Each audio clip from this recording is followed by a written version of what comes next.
Hello and welcome. I'm Theo, and in light of the most recent tensions between Canada and the US, I think it's time we discuss the current state of affairs of Canada. So, without any further delay, let's look at the uncut facts of this topic.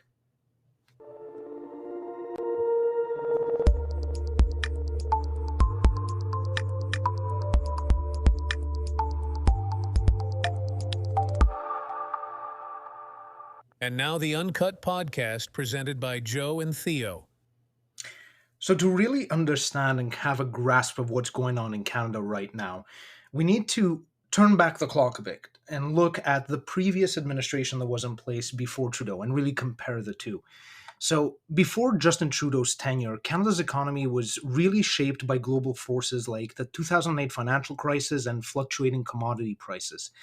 And under Stephen Harper, which essentially was the Prime Minister of Canada from 2006 to 2015, key indicators such as GDP growth, national debt, inflation, and unemployment reflected both resilience but also volatility.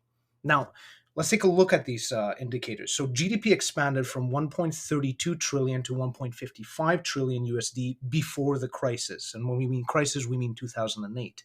Then it contracted sharply to 1.38 trillion in 2009. Of course, a strong recovery followed, peaking at 1.85 trillion in 2013 before again falling back down to 1.56 trillion in 2015 due to declining oil prices.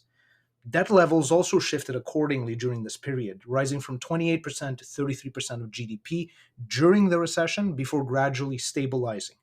Inflation also fluctuated, dropping to 0.3% in 2009, peaking at 2.9% in 2011, and really settling between 0.9 and 2.1% by 2015.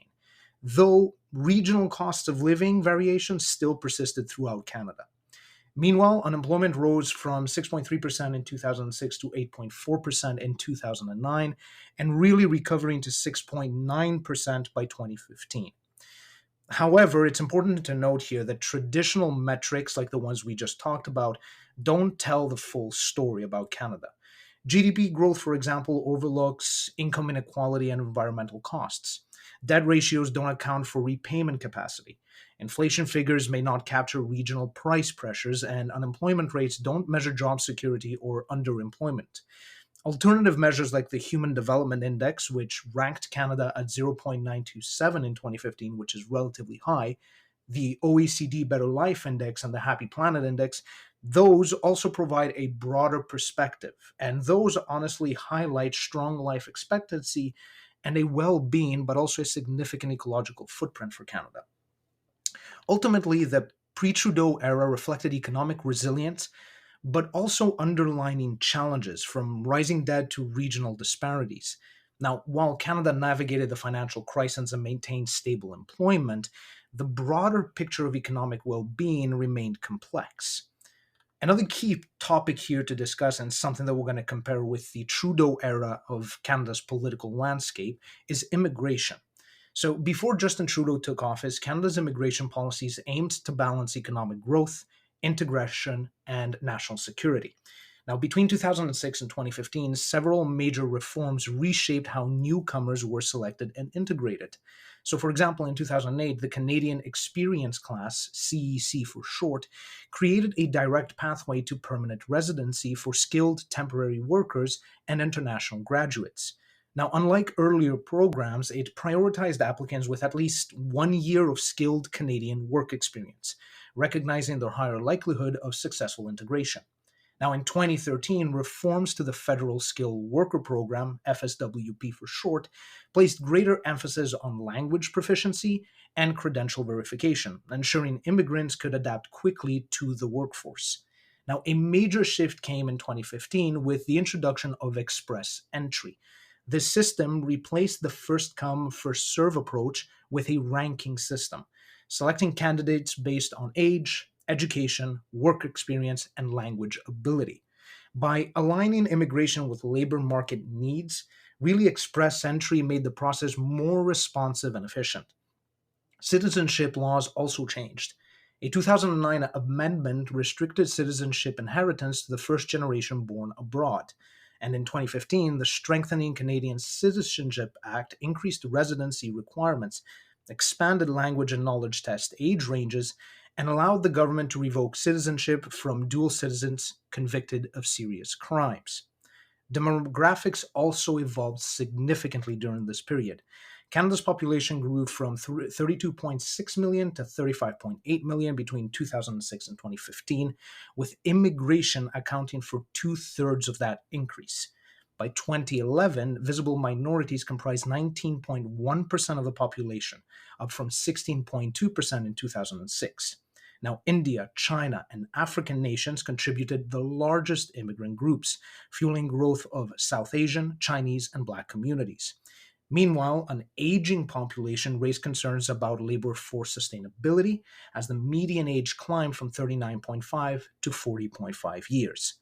Urbanization trends saw most immigrants settling essentially in major cities, and by 2011, they made up 46.6% of Toronto's population, 40% of Vancouver's, and 23% of Montreal's. While this boosted economic and cultural diversity, it also put pressure on housing, infrastructure, and public services. So, looking back, pre Trudeau immigration policies were designed to strengthen Canada's economic well being while managing demographic shifts. The foundations laid during this period, from 2006 to 2015, set the stage for future changes, shaping the evolving immigration landscape for the country. And now, speaking about the social services, in the years leading up to Justin Trudeau's tenure, Canada's social services faced mounting pressure, particularly in healthcare, housing affordability, and education. Now, while efforts were made to improve these essential services, rising demand, demographic shifts, and economic constraints created persistent challenges. Healthcare remained a key concern, especially regarding wait times. The median wait from a general practitioner's referral to a treatment increased from 17.8 weeks in 2006 to 18.3 weeks in 2015, nearly double the 9.3-week average recorded in 1993. However, these delays varied widely by location and medical specialty. For example, in 2015, Saskatchewan had the shortest median wait time at 13.6 weeks, while Prince Edward Island had the longest at 43.1 weeks. Certain treatments saw far greater delays. Patients needing orthopedic surgery waited a median of 35.7 weeks, while those requiring radiation oncology were typically treated within 4.1 weeks.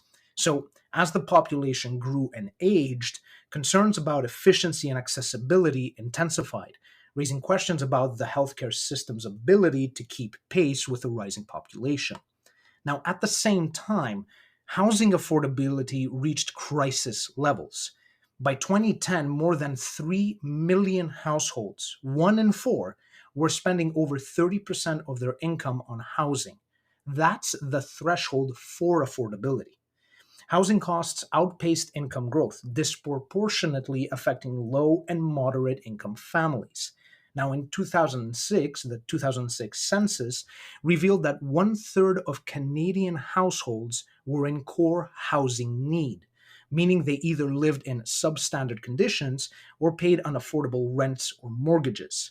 Nunavut had the highest rate of housing need at 37% of households, while British Columbia, Ontario, and Newfoundland and Labrador also faced significant challenges. Wait times for subsidized housing stretched for years in some regions, though national data remained sparse. Now, these disparities underscored the deepening divide in housing across the entire country. Education, however, remained a very strong pillar for Canada's social services. High enrollment rates in secondary and post secondary institutions reflected ongoing investments in accessibility. Financial aid reforms, such as those introduced in the Ontario Student Assistance Program, or OSAP for short, helped low income students access higher education. Studies tracking these efforts between 1995 and 2015 showed measurable progress. Still, however, gaps persisted, particularly for Indigenous communities and low income families who faced financial barriers, geographic isolation, and limited access to early childhood education. These challenges continued to impact the long term educational outcomes and equity within the country. Another big topic here to talk about is the scandals and the political corruption that occurred under Harper's tenure. So, during Stephen Harper's tenure as prime minister, a series of political scandals cast a shadow over his conservative government, eroding public trust and contributing to its defeat in 2015. While not on the scale of past corruption scandals, these cases involved election fraud, campaign finance violations, and ethical breaches that raised concerns about accountability. One of the most damaging was the Senate expenses scandal from 2012 to 2015, where Senators Mike Duffy, Pamela Whalen, Patrick Brazeau, and Mac Harb were accused of misusing public funds. Duffy alone claimed over $90,000 in improper housing expenses, a sum secretly repaid by Harper's chief of staff, Nigel Wright. The revelation sparked allegations of bribery and a cover up. Though Duffy was later acquitted, the scandal reinforced perceptions of favoritism and Senate mismanagement. Another one is the robocall scandal in 2011, further undermining confidence in Canada's elections when thousands of voters received misleading automated calls directing them to incorrect polling stations. This was linked to conservative operatives. The case led to the conviction of campaign worker Michael Sana for election fraud, exposing vulnerabilities in Canada's electoral system. The In and Out scandal of 2006 revealed illegal election financing as the Conservative Party funneled $1.3 million through local ridings to bypass national spending limits. After an investigation, the party admitted guilt in 2011 and paid a fine. Similarly, Conservative MP Dean Del Mastro was convicted in 2014 of exceeding election spending limits and falsifying financial records, leading to his resignation. Government spending was also a point of controversy here. The F 35 fighter jet procurement scandal from 2010 to 2012 erupted when the Harper government misled the public on the true cost of purchasing fighter jets. Initially estimated at $16 billion, an independent review placed the figure closer to $29 billion. The Auditor General later confirmed cost overruns had been deliberately hidden, fueling accusations of financial mismanagement. Meanwhile, the Bev Oda orange juice scandal of 2011, involving an excessive taxpayer funded hotel stay and a $16 glass of juice, became a symbol of government entitlement, forcing her resignation. Now, ethical concerns extended to the Chuck Cadman affair from 2008 to 2000, from 2005 to 2008, where allegations surfaced that conservative operatives had offered Cadman, a terminally ill MP, financial incentives in exchange for a key vote. Now, while the RCMP found no criminal wrongdoing, the scandal raised questions about political maneuvering within Harper's party. So, having seen what the political landscape looked like under Harper, now we can start comparing to how that political landscape changed under Trudeau's leadership. So, Justin Trudeau's tenure as Prime Minister from 2015 to 2024 was defined by a significant economic shifts shaped by both domestic policies and global events. In the early years, Canada experienced steady growth, but the COVID-19 pandemic and its aftermath introduced volatility, driving concerns over debt, inflation, employment, and overall quality of life. Between 2015 and 2019, Canada's economy expanded at an average annual GDP growth of 1.9%. However, in 2020, pandemic related shutdowns triggered a historic 5.2% contraction. The recovery was swift but uneven. GDP rebounded by 4.5% in 2021, 3.3% in 2022, and significantly slowed to 1.5% in 2023. Now, over Trudeau's tenure, Canada's total GDP grew from 1.55 trillion in 2015 to 2.33 trillion in 2023, reflecting long-term expansion despite short-term disruptions. However, when looking at debt became a defining issue, especially in response to pandemic relief efforts. In 2015, Canada's federal debt to GDP ratio stood at a manageable 31%. But 2020, unprecedented government spending pushed it to 117.8%, sparking concerns over fiscal sustainability. As the economy stabilized, the ratio declined to 98.7% by 2023. But debates over long term financial responsibility still persisted. Rising living costs also became a growing challenge. Inflation, which had remained low at 1.1% in 2015, surged to a peak of 6.9% in 2022, driven by global supply chain disruptions, rising energy prices, and expansionary government spending. Now, by 2023, inflation eased to 4.2%, but affordability remained a pressing concern as wages struggled to keep pace with these expenses. The job market saw similar fluctuations. In 2015, Canada's unemployment rate was 6.9%. The pandemic sent it soaring to 9.6% in 2020, with widespread job losses across multiple sectors. Now, recovery efforts brought gradual improvement, lowering unemployment to 5.9% by 2023. Yet, many workers still faced financial strain due to stagnant wages and rising costs. So, despite economic turbulence, Canada remained highly ranked in global quality of life metrics. So in 2021, it placed 16th on the Human Development Index, with strong performance in education, healthcare, and income levels. The country also scored well on the OECD Better Life Index, particularly in jobs, health, environmental quality, and social connections. However, a high ecological footprint weighed on its ranking in sustainability indexes, reflecting the ongoing challenge of balancing growth with environmental responsibility.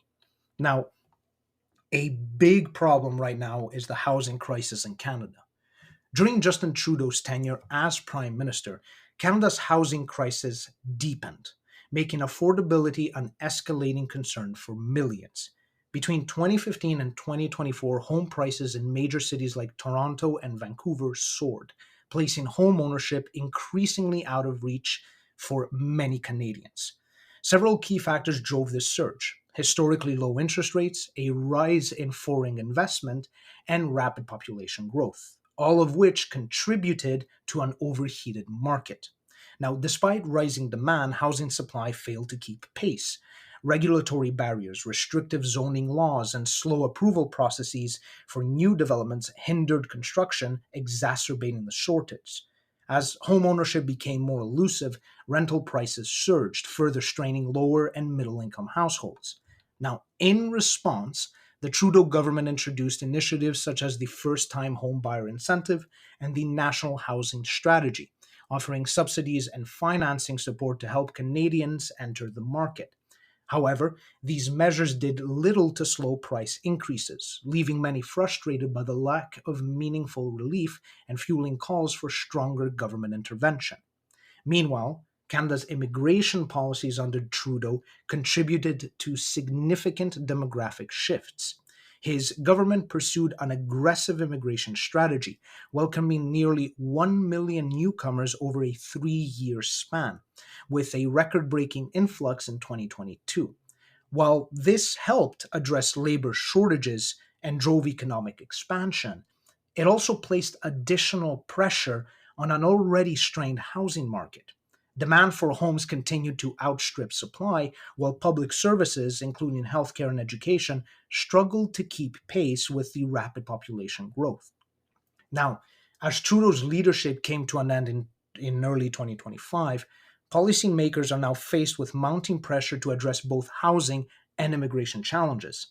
Efforts to boost housing supply were expected to focus on regulatory reforms, zoning adjustments, and incentives for construction. However, these solutions would take time to yield tangible results, meaning affordability issues would likely persist in the short term. Now, on the immigration front, discussions emerged around adjusting annual intake targets to alleviate pressure on housing and public services. Now, this approach aimed to strike a balance between economic growth and infrastructure capacity, ensuring sustainable population expansion without overburdening essential services. And now, speaking of the social services in question, Canada's healthcare system has long struggled with extended wait times, like we have seen previously, ranking among the worst among developed nations. Despite multiple reform efforts, these delays worsened significantly under Justin Trudeau's administration, further limiting access to timely medical care. In 2015, the median wait time from a general practitioner referral to a specialist treatment was 18.3 weeks. By 2023, that number had surged to 27.7 weeks, the longest recorded wait time in Canadian history. Now, urgent procedures such as hip and knee replacements or MRIs often required patients to wait over 6 months, with significant variations between provinces. Emergency rooms in major urban centers, including Toronto and Vancouver, saw wait times stretch between 12 and 24 hours in 2023, further underscoring the system's strain. Compared to other developed nations, Canada consistently lagged in healthcare accessibility. A 2021 study by the Commonwealth Fund ranked Canada ninth out of 10 wealthy nations in overall healthcare performance, with countries like Germany, Australia, and the UK reporting significantly shorter wait times for specialist appointments and emergency care. Now, several key factors drove these worsening delays. Canada's rapidly aging population placed increasing demands on healthcare services, particularly in chronic disease management and specialist care. Now, at the same time, a shortage of physicians and nurses compounded the crisis.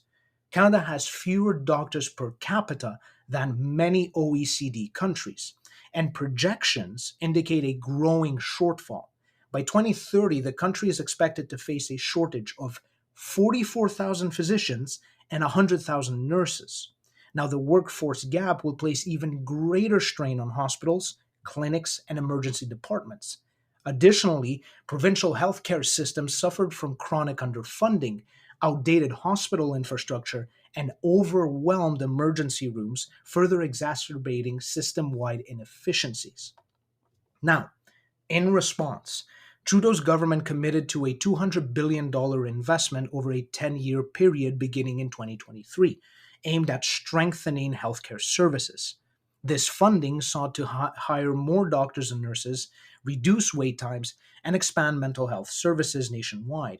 However, systemic inefficiencies and workforce shortages continued to limit progress, leaving many skeptical about the long term impact of these measures. Now, as pressure on the public system grew, some provinces turned to privately operated surgical and diagnostic clinics to help alleviate hospital overcrowding. Facilities performing procedures such as cataract surgeries, MRIs, and joint replacements aim to reduce backlogs and free up resources for high priority cases. However, the expansion of private care sparked debate. Critics warned that it would create a two-tier system where wealthier Canadians gain faster access to treatment while lower income citizens face prolonged delays in the public system. Furthermore, technological advancements, including AI driven diagnostics and telemedicine, are also expected to play a growing role in improving efficiency. Virtual healthcare services have already expanded access to primary care, though challenges still remain, particularly in rural and indigenous communities where internet access and medical resources are limited. Now, under Justin Trudeau's leadership, Canada's trade landscape saw notable shifts as well, with strengthened alliances but deteriorating ties with key partners. While securing major agreements like the USMCA and CETA, tensions with China and India hindered economic relations. Trudeau's government also pushed for Indo Pacific trade diversification to reduce reliance on the US and China. Canada's relationship with the US remained strong but faced challenges during Trudeau's tenure. The renegotiation of NAFTA led to the 2020 USMCA, tightening auto manufacturing rules and requiring concessions on dairy products. Trade disputes arose, including US tariffs on Canadian steel and aluminium in 2018 and ongoing softwood lumber duties. Despite these hurdles, Canada retained a tariff free access to its largest trading partner. Relations with China worsened after the 2018 arrest of Huawei CFO Meng Wanzhou, triggering diplomatic retaliation and trade restrictions. Now, by 2024, Canadian exports to China had fallen by nearly 20%. The Huawei 5G ban and restrictions on Chinese investments in critical minerals further strained these ties. Meanwhile, Canada's economic ties with the EU strengthened under the CETA, boosting exports by 25% since 2017, though disputes over agricultural and pharmaceutical trade still persisted. Seeking trade diversification, Canada joined the CPTPP in 2018, leading to a 30% rise in exports to Japan, South Korea, and Vietnam. However, diplomatic tensions with India in 2023 stalled negotiations, limiting further expansion. Foreign direct investment remained robust at $75 billion in 2023, though strained ties with China and India led to reduced investments from those countries. To protect strategic resources, Trudeau's government tightened regulations on foreign ownership of mining and energy sectors. Now, speaking about the scandals, Justin Trudeau's tenure from 2015 to 2025 was plagued by scandals, ethics violations, conflicts of interest, and financial mismanagement, to name a few. And this eroded public trust. Now, while none really forced his resignation in 2025, they damaged the Liberal Party's credibility. One of the most damaging was the 2019 SNC Lavalin affair. The engineering firm faced criminal charges for bribing Libyan officials and risked losing government contracts. And his officials allegedly pressured Attorney General Jody Wilson-Raybould to intervene and grant a deferred prosecution agreement. When she refused, she was demoted, leading to her and Treasury Board President Jane Philpott's resignations. Trudeau was found guilty of violating Canada's Conflict of Interest Act, but faced no legal consequences, reinforcing perceptions of corporate favoritism over the rule of law. In 2020, the WE charity scandal raised further ethical concerns. Trudeau's government awarded a $900 million student grant to WE Charity, which had paid his family over $500,000 for speaking engagements. Now, he failed to recuse himself from cabinet discussions, and the controversy led to the resignation of Finance Minister Bill Monroe. Although no charges were filed, the scandal fueled concerns about conflicts of interest and misuse of taxpayer funds. Another major controversy was the blackface scandal in 2019. Just before the election, multiple images surfaced of Trudeau wearing blackface in the 90s and early 2000s. He issued public apologies, but the revelation undermined his credibility on racial and social justice issues. Trudeau's pandemic era spending from 2020 to 2022 also drew scrutiny. Auditor General reports found that over $15 billion in CERB funds went to ineligible recipients, while businesses fraudulently claimed wage subsidies to boost executive salaries. Concerns over opaque vaccine and PPE contracts fueled further criticism of financial mismanagement. Now, between 2021 and 2023, reports surfaced of Chinese interference in Canada's elections, allegedly favoring Trudeau's Liberal Party. Intelligence leaks suggested financial backing for certain Liberal candidates.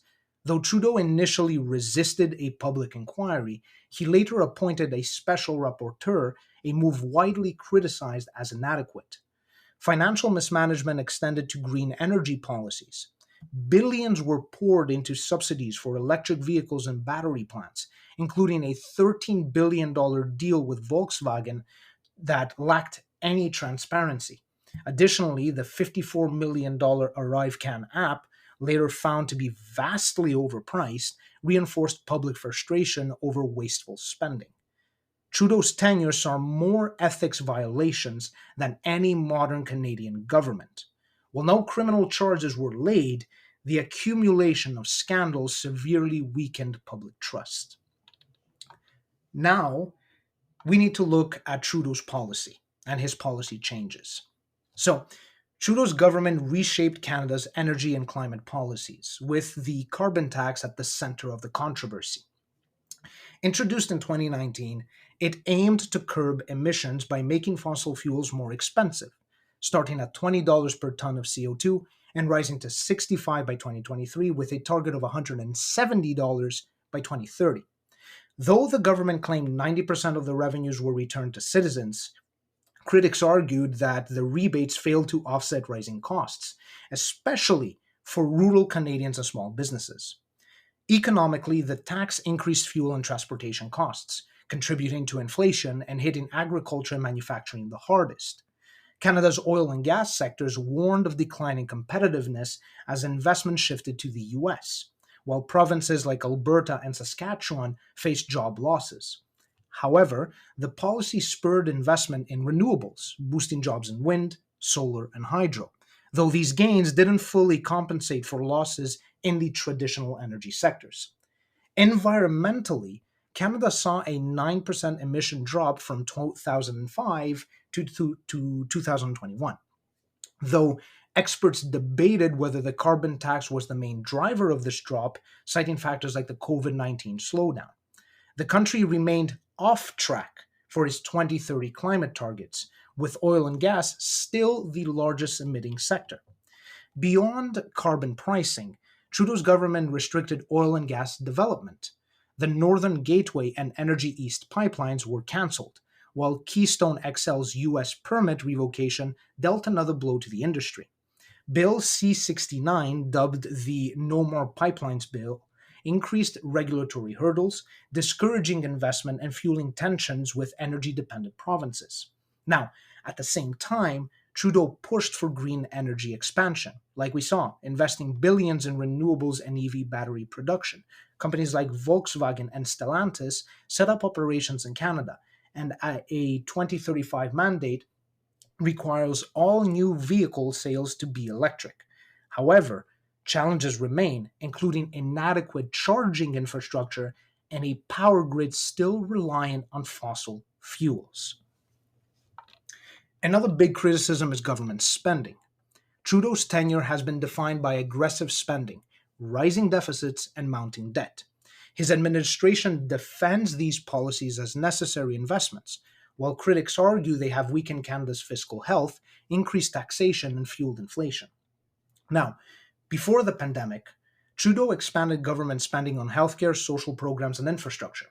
Despite running deficits of 20 to 30 billion annually, far exceeding his campaign pledge to cap deficits at 10 billion, by 2019 federal debt had risen from 612 to 721.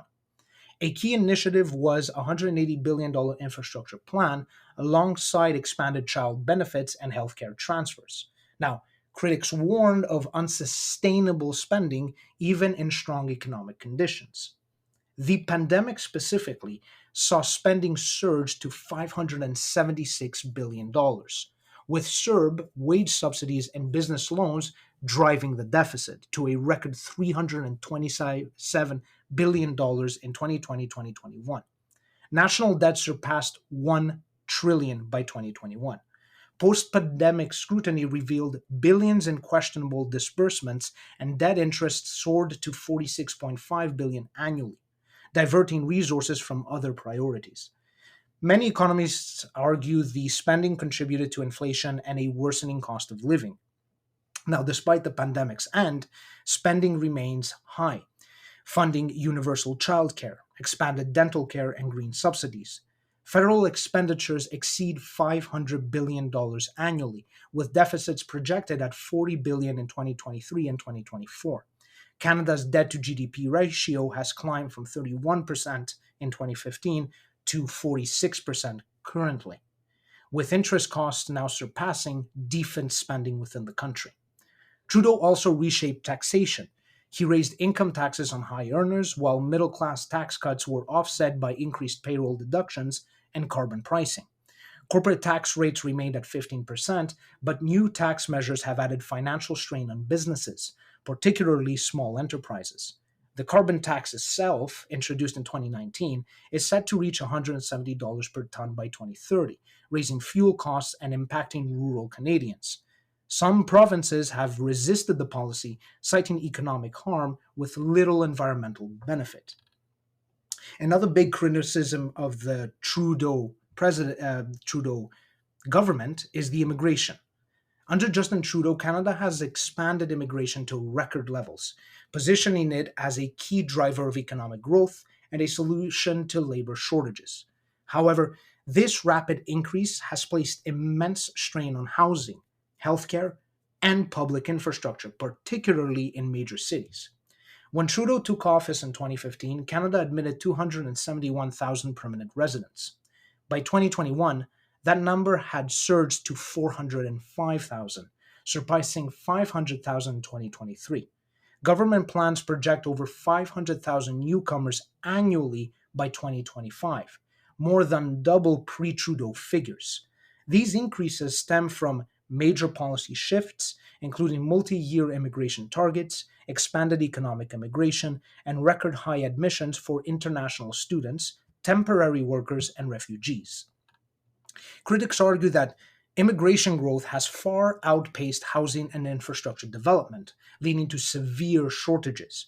Canada's housing market has struggled to keep up, with national home prices rising from $430,000 in 2015 to over $730,000 in 2023, a 70% increase. Rent prices in Toronto and Vancouver have doubled. Between 2022 and 2023 alone, Canada added 1.5 million newcomers, but built just 250,000 homes. Many attribute this crisis to speculative foreign investment, weak regulation, and a failure to align housing supply with immigration demand. Homeownership has become increasingly unattainable for middle class Canadians. Healthcare faces similar pressure. Since 2015, specialist wait times have increased from 9.3 weeks to 14.6 weeks, and an estimated 6.5 million Canadians now lack a family doctor. Emergency room wait times have doubled in major cities. Critics argue healthcare funding has not kept pace with population growth, straining hospitals and increasing reliance on private care. Education systems, particularly in Ontario and British Columbia, have also felt the impact. School enrollment in Ontario has surged by 30% since 2015, but funding has not kept up, leading to overcrowded classrooms and teacher shortages. International student numbers have tripled, adding pressure to rental markets and college infrastructure. Critics argue that Canada's student visa policies have worsened housing shortages and strained public education. Public sentiment on immigration has shifted. Roughly 60% of Canadians now believe immigration levels are too high, citing affordability concerns and service shortages. Now, in response, the government introduced a cap on international student visas in late 2023, with discussions emerging around stricter limits on temporary foreign workers and asylum seekers. Another major controversy is Bill C-11 and C-18. Now, in recent years, the Trudeau government has introduced two landmark legislative changes that have reshaped Canada's digital and media landscape. Bill C-11, the Online Streaming Act, and Bill C-18, the Online News Act, positioned as efforts to promote Canadian content and protect journalism, these laws have sparked intense controversy, with critics warning that they impose excessive government control, harm independent creators, and undermine free speech. So, what are they? Bill C-11, enacted in April 2023, granted the Canadian Radio, Television, and Telecommunications Commission Board, CRTC for short, regulatory authority over online streaming services. Platforms, for example, such as YouTube, Netflix, and Spotify, are now subject to rules similar to those governing traditional broadcasters, with requirements to promote government designated Canadian content, contribute financially to Canada's cultural sector, and comply with CRTC oversight regarding content visibility and algorithmic promotions. The bill's intent was to ensure that Canadian stories remained prominent in an increasingly globalized digital media landscape. However, the law has faced fierce backlash, particularly from independent digital creators.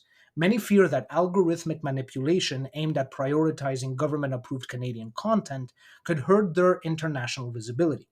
YouTube and TikTok have cautioned that such interference may reduce the global reach of Canadian influencers, artists, and musicians, while major streaming services like Netflix and Disney Plus have raised concerns that compliancy costs could lead to higher subscription fees and a reduction in available content. Spotify has also opposed the bill, warning that it could result in increased streaming costs for consumers. Compounding these concerns, many content creators were not consulted before the bill's passage, further fueling frustration within the industry. Now, Bill C-18, passed in June 2023, was designed to provide financial support to Canadian journalism by requiring digital platforms such as Google and Meta, previously known as Facebook, to compensate news publishers for linking or sharing their content. Intended to level the playing field between traditional media and tech giants, the legislation mandates payment agreements and government oversight to ensure that news organizations receive fair compensation. However, rather than benefiting Canadian journalism, the bill triggered an aggressive response from tech companies, leading to unintended consequences. In protest, Meta removed all Canadian news from Facebook and Instagram, while Google initially threatened to do the same before negotiating selective agreements with some publishers. As a result, Canadians lost access to news on major social media platforms, affecting both consumers and independent media outlets that depended on social media traffic. Critics argue that the law disproportionately favors large corporate media conglomerates while harming smaller, independent news sources. Additionally, concerns have been raised that by pressuring platforms to financially support certain media organizations, the government has indirectly influenced the digital news landscape, favoring some outlets while disadvantaging others. Now, despite Google's partial compliance, Meta's complete removal of news access has frustrated users, particularly smaller publishers who have suffered significant traffic losses. So, all of this to say, what's the general sentiment of Canadians currently? Well, Justin Trudeau's tenure as Prime Minister from 2015 to 2025 saw dramatic shifts in public approval, from an initial surge to a steep decline leading to his resignation. He entered office in 2015 with a decisive victory, promising optimism, generational change, and progressive policies. Now, by 2016, his approval soared to 65%, among the highest for any Canadian prime minister. However, governance soon took its toll. The 2019 SNC-Lavalin affair damaged his promise of ethical leadership, while resurfaced blackface images further eroded trust. That year's election reduced his government to a minority, signaling waning enthusiasm. The COVID-19 pandemic briefly revived his support, though economic relief measures, but prolonged restrictions, vaccine mandates, and economic fallout fueled growing discontent. Post pandemic inflation, housing unaffordability, and high immigration rates deepened frustrations. By late 2024, his approval plummeted to 22%, one of the lowest for a sitting prime minister. Facing mounting pressure, he announced his resignation in early 2025.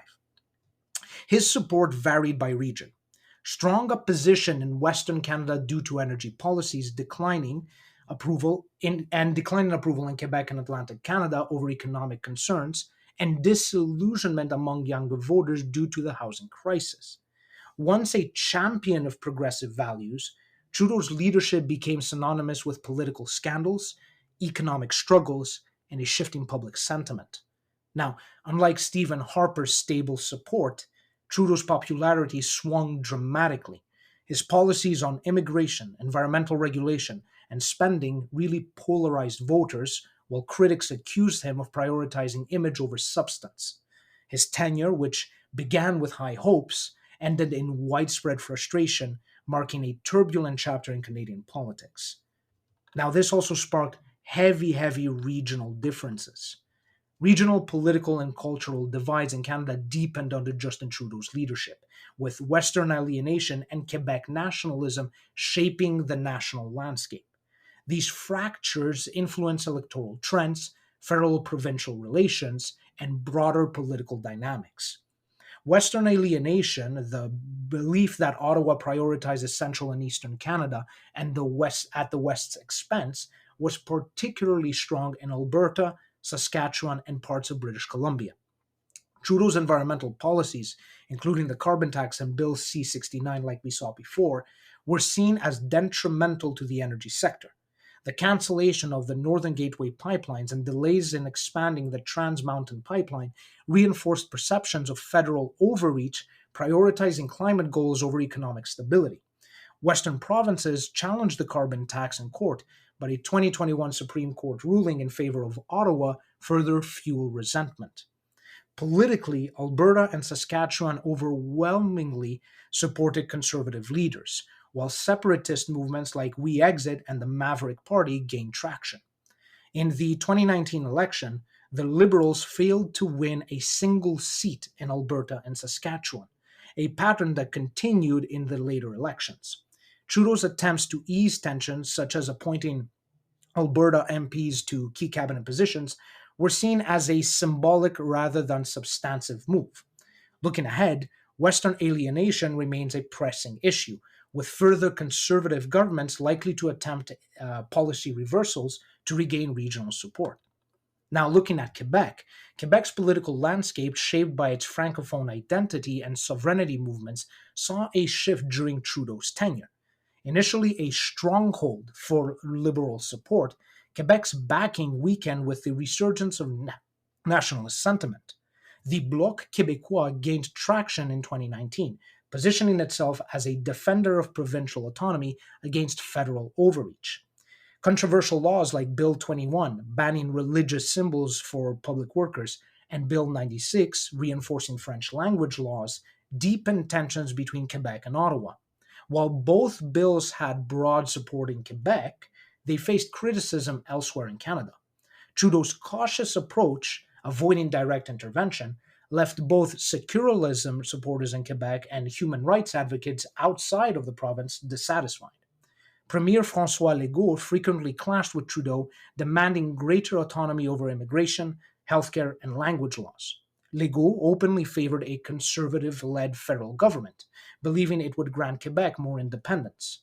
Now, looking forward, Quebec nationalism is expected to persist, with the Bloc Québécois playing a key role in federal politics and future governments likely negotiating expanded autonomy for the province. And finally, it's important to talk about key demographic shifts. Canada's political landscapes has shifted significantly under Justin Trudeau, with demographic changes shaping voter behavior in ways that will define the post-Trudeau era entirely. Trudeau's 2015 victory was fueled by a surge in youth turnout, inspired by promises of climate action, student loan relief, and housing affordability. But by 2019, broken promises on electoral reform, soaring housing prices, and inconsistent climate policies led to declining youth support. While some shifted to the NDP or the Greens, others disengaged entirely. Today, many young voters remain disillusioned, with some even drawn to Pierre Poilievre's Conservatives due to his high focus on affordability and personal freedoms. The Liberals can no longer rely on automatic youth support. They must actively rebuild that trust. Immigrant and ethnic minority voters, once a key Liberal stronghold, are now also shifting. Trudeau's pro immigration stance and diverse leadership helped secure dominance in urban centers like Toronto, Vancouver, and Montreal. But rising living costs, concerns over religious freedoms, and crime have led some to reconsider their loyalties. Poilievre's conservatives have made inroads with South Asian communities, Chinese, Filipino, and Middle Eastern communities by emphasizing economic struggles and public safety. Now, while the Liberals still hold a strong urban immigrant base, it is no longer guaranteed. The urban rural divide remains stark. Major cities, home to younger and more diverse populations, continue to favor the Liberals, while rural Canada has become firmly conservative. Opposition to carbon taxes, skepticism towards government mandates, and support for traditional values have solidified rural backing for Poilievre. For Trudeau, reversing this trend seems highly unlikely. A similar divide exists between professional and working class voters. The Liberals have become the party of urban professionals, academics, government employees, and tech workers, for example, who generally align with progressive policies. However, blue collar workers, tradespeople, and those in resource industries increasingly feel left behind by globalization, high taxes, and inflation. Poilievre's economic messaging has resonated with these voters, shifting them towards the conservatives. Furthermore, gender dynamics are also evolving. Trudeau previously enjoyed strong support from women, especially due to policies on childcare and gender equality. But rising costs have eroded that support, particularly among working mothers and rural women who lean more conservative now. While younger women still favor progressive parties, older female voters are becoming more receptive to conservative messaging. Now, obviously, if this is the first time you're coming to the show, we just covered the fact section. And there was a lot of information there, but there's still a lot of things to discuss. And for this part of the show, which is the discussion section, I want to bring on board my incredible co-host, Joe. Joe, welcome on the show. And I want to start this off right away, heading into 2025, with elections really on the way in Canada, really around the corner, and with the tensions that exist right now between US and Canada, with everything that's happening. What do you think of the whole political climate thus far in this country? Well, hello, Theo. It's good to be back. It's good to be back on the show. Thank you for having me here. Even though my name is in the title. Always got to joke about it sometimes. Yeah. What a time it is to be a Canadian. Yeah. You know, the whole controversies around Trudeau. Technically speaking, we have a leader, but he's leaving office at some point in the near future. We have uncertainty around the 2025 election. If you don't mind me asking, what was your question again? Sorry, there was just a lot of information that I had going on. There's a lot of information. Essentially, I just want to gather your thoughts before starting off in specific topics. What do you think of the current political climate thus far in this country? Bipolar. Yeah. I think that's the safest way to say it is bipolar, right? Split. What? Split. But not only split in the sense where people are divided, but bipolar in the sense where 1 week it's like, Trudeau out, Trudeau this, and then, he takes his time over the winter holidays to really tell himself, all right, I'm not fit to be, well, maybe he's not fit to be prime minister, but realizing the toll the prime ministerial position has taken on him over the last, I want to say 10 something years. I might be wrong on those numbers, but at least over the last decade, I think it's safe to say. And what an effect it's had on him, his family, his kids, the scrutiny that's come with it, and the decisions he made leading up to that point of, is he fit to be a Liberal Party leader, and the Liberal Party questioning his own ability to lead the country, right? And we saw that with when he asked the finance minister, I forgot her name, to resign, and not only to resign, but basically, well, it wasn't a resignation, but it was like, hey, we're going to move you somewhere else. And the fact that was done on a messenger system, like a WebEx or like a Teams, and not a phone call or a face-to-face, kind of led to his party ultimately deciding he's not fit to be leader. So we go through that as Canadians, right? So we I think unanimously everybody said, okay, like it's time for a new voice. It's been 10 years. Liberal parties need to move on. I think Trudeau needs to move on. I think the role took so much from him. The divorces, the scrutiny that came with it when he went to the Taylor Swift concert with his son, I think it was. And then people gave him shit for that. So then he took his daughter to, I forgot which movie it was. I think. Yeah, I think he took his daughter to Oppenheimer. Or maybe I got the Taylor Swift part mixed up. But I know he went to Taylor Swift, but probably took, I think he took his daughter to Oppenheimer and took his son to see Barbie or something like that. People were like in an uproar, and then you had the whole divorce with Sophie and all that taking place. I think people finally decided, like, okay, like, I think he finally came to the conclusion too. I think it's time to step aside and let somebody else lead the country, which is fine. But he does that.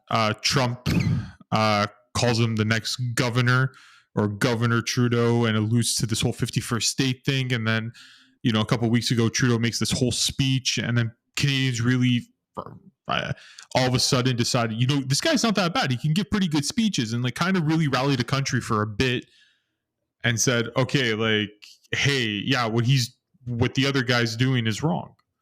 And then people were behind him, and then you had Pierre Poilievre say a whole bunch of stuff, and then we saw the other candidates for the Liberal Party, and we really started to question things. And we are where we are now, where I don't think there's a clear-cut favorite going into the 2025 election. It's true. And the polls do show that. And I know you have statistics on that, and you might come back to it, but you could see a large spike in the Liberal gain, and they don't have a leader yet, by the way. They don't. There's rumors that I think Mark Carney, which was the previous head of the central bank in Canada, might be taking over, kind of taking over from Trudeau, because Trudeau officially resigned in 2025. He's stepping away from the party. Yeah. But I want to stay a bit on the Liberals here because, well, at least throughout the facts section, the Liberals for the past 10 years have really messed up under Justin Trudeau's tenure. And I think that, yes, you're seeing this kind of shifting back and forth. We can say in the most recent days or the most recent weeks, especially with the tensions with the US, which we're going to talk about a little further down in the discussion. But I think the key underlining here is the fact that a lot of people have become disillusioned and have become, essentially, they've lost hope with the Liberals. And that's kind of why we're seeing such a resurgence in the Conservative Party, especially with Pierre Poilievre. And you can point at many things here. You can point at the housing crisis, the healthcare system, all of these things that, whether we like to admit it, and we saw it right in the facts, they existed under Harper's government. But it's like Trudeau came along and overburdened what was already there instead of alleviating it and making it better. So let me bring this up to you, because you kind of touched on it a little bit, and I kind of want to know a little bit more of your side and your opinion on it before I talk. You said people are fatigued, or they're again, or the Liberals. I don't want to use your exact wording, but you basically said like Liberals had tarnished a bit their reputation. Yes, or they had done things that maybe people don't see eye to eye to, which is, it's politics, right? So not everybody's going to see eye to eye to implementations, but can you expand a little bit more? Well, of course. in your opinion, like I know we've talked about the facts, and I want to keep it on the fact side, but like on your personal opinion, what are some things that you believe they could have done better? And what are some things you think they did great, if they did any at all? And what are some things you think like, hey, get out? So look, I mean, let's start by, before touching, well, they're all sensitive topics, right? So let's start one by one. The environmental shifts that we're seeing. I'm not saying like the environmental stuff isn't important, but you have to understand Canada's economy. Canada's economy is a resource-based economy. So when you hamper your biggest source of GDP, which is the oil and gas sector, you're unintentionally disadvantaging your country. Now, I know huge investments went into green energy, but when you really sit and you look at the statistics and you really see and you look at the effects of these carbon initiatives, like the carbon tax, you start to realize that we're still far away from our goal in 2030 that we want to achieve. Very far away. So it begs the question, we've damaged our economy for what? Okay. No. So number one, environmental views. But do you want me to go through the list before kind of discussing? Yeah. Because I just want to know what your point is. That way, like I kind of have an idea of where you're at and where I would be at, because I want to go off what you're saying, right? So number one, we have Well, I'll say carbon tax. I think Sure. carbon tax because we'll dissect that environmental section. Exactly. There's a lot to discuss, by the way. There's a lot to discuss. Yeah. So carbon tax. That's one of your views. Second thing is the healthcare system. It's undeniable that wait times have increased dramatically under the Trudeau tenure, essentially.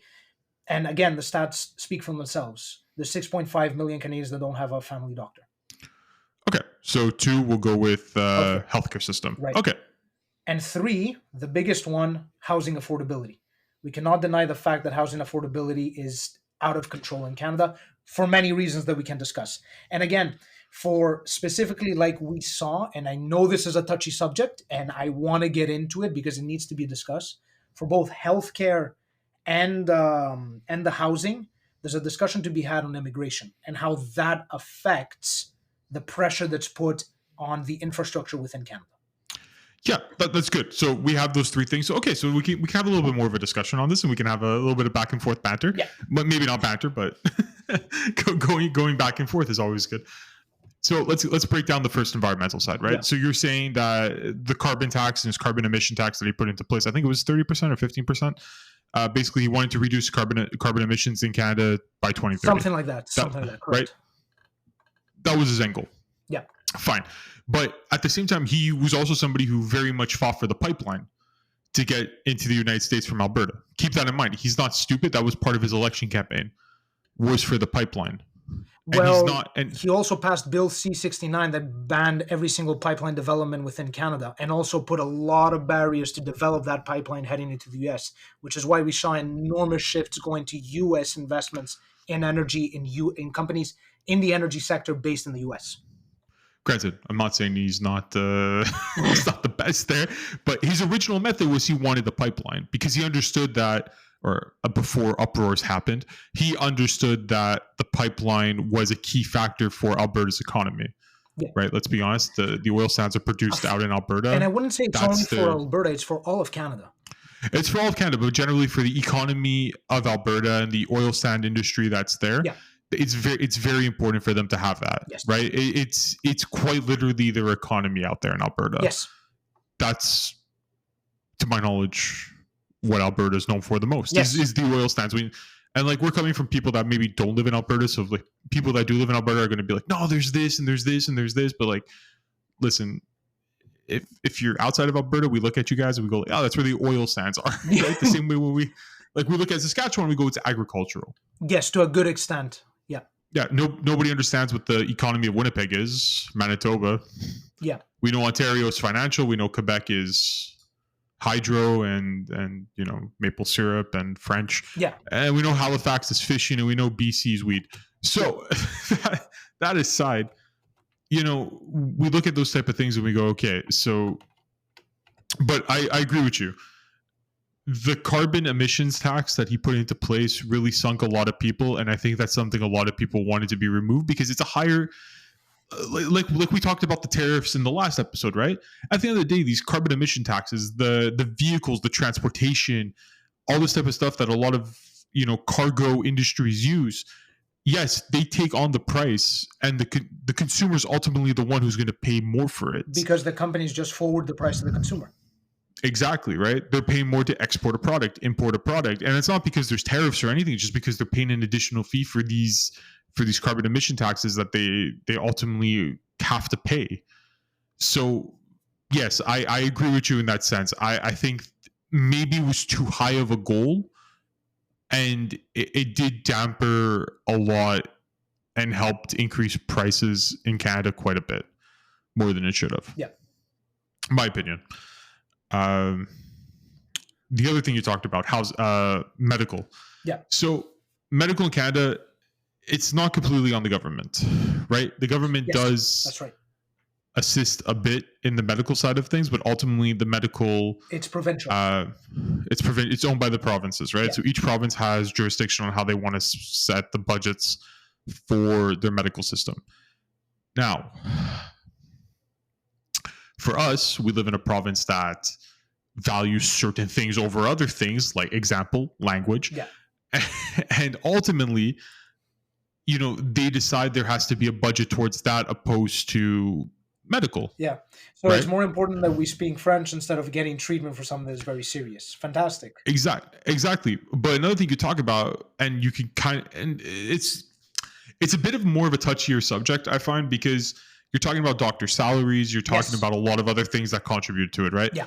Can the government of Canada put into place a medical regulation, right, where doctors are exempt for a certain amount of tax, so you can compete with, tax levels in the United States, which are significantly less than some states, right? Yes. In a way. And In a obviously, way. in a way. But I mean, if you're thinking about why would you want to be a doctor in Quebec Yeah.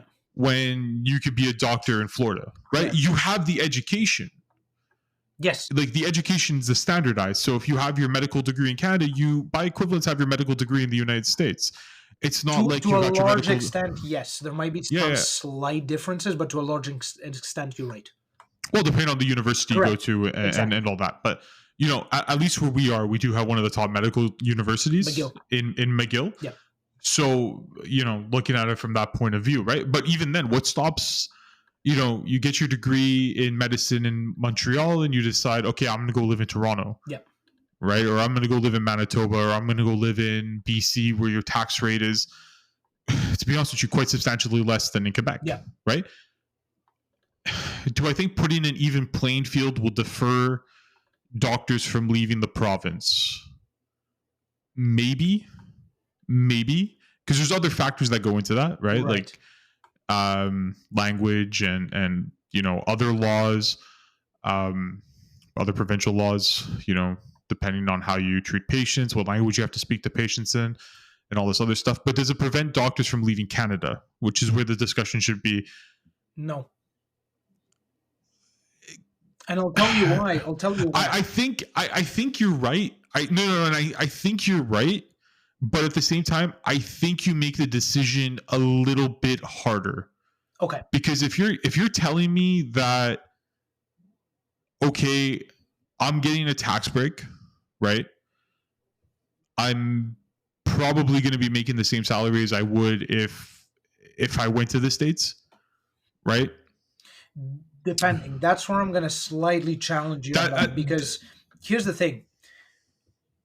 You're giving a tax break, right? Okay, but now you got to compare what base salaries doctors are getting paid in Canada compared to what base salaries doctors are getting paid in the US. Well, yes. Right? No, that's what I'm trying to So- say. But that's what I'm trying to say. You make the decision harder.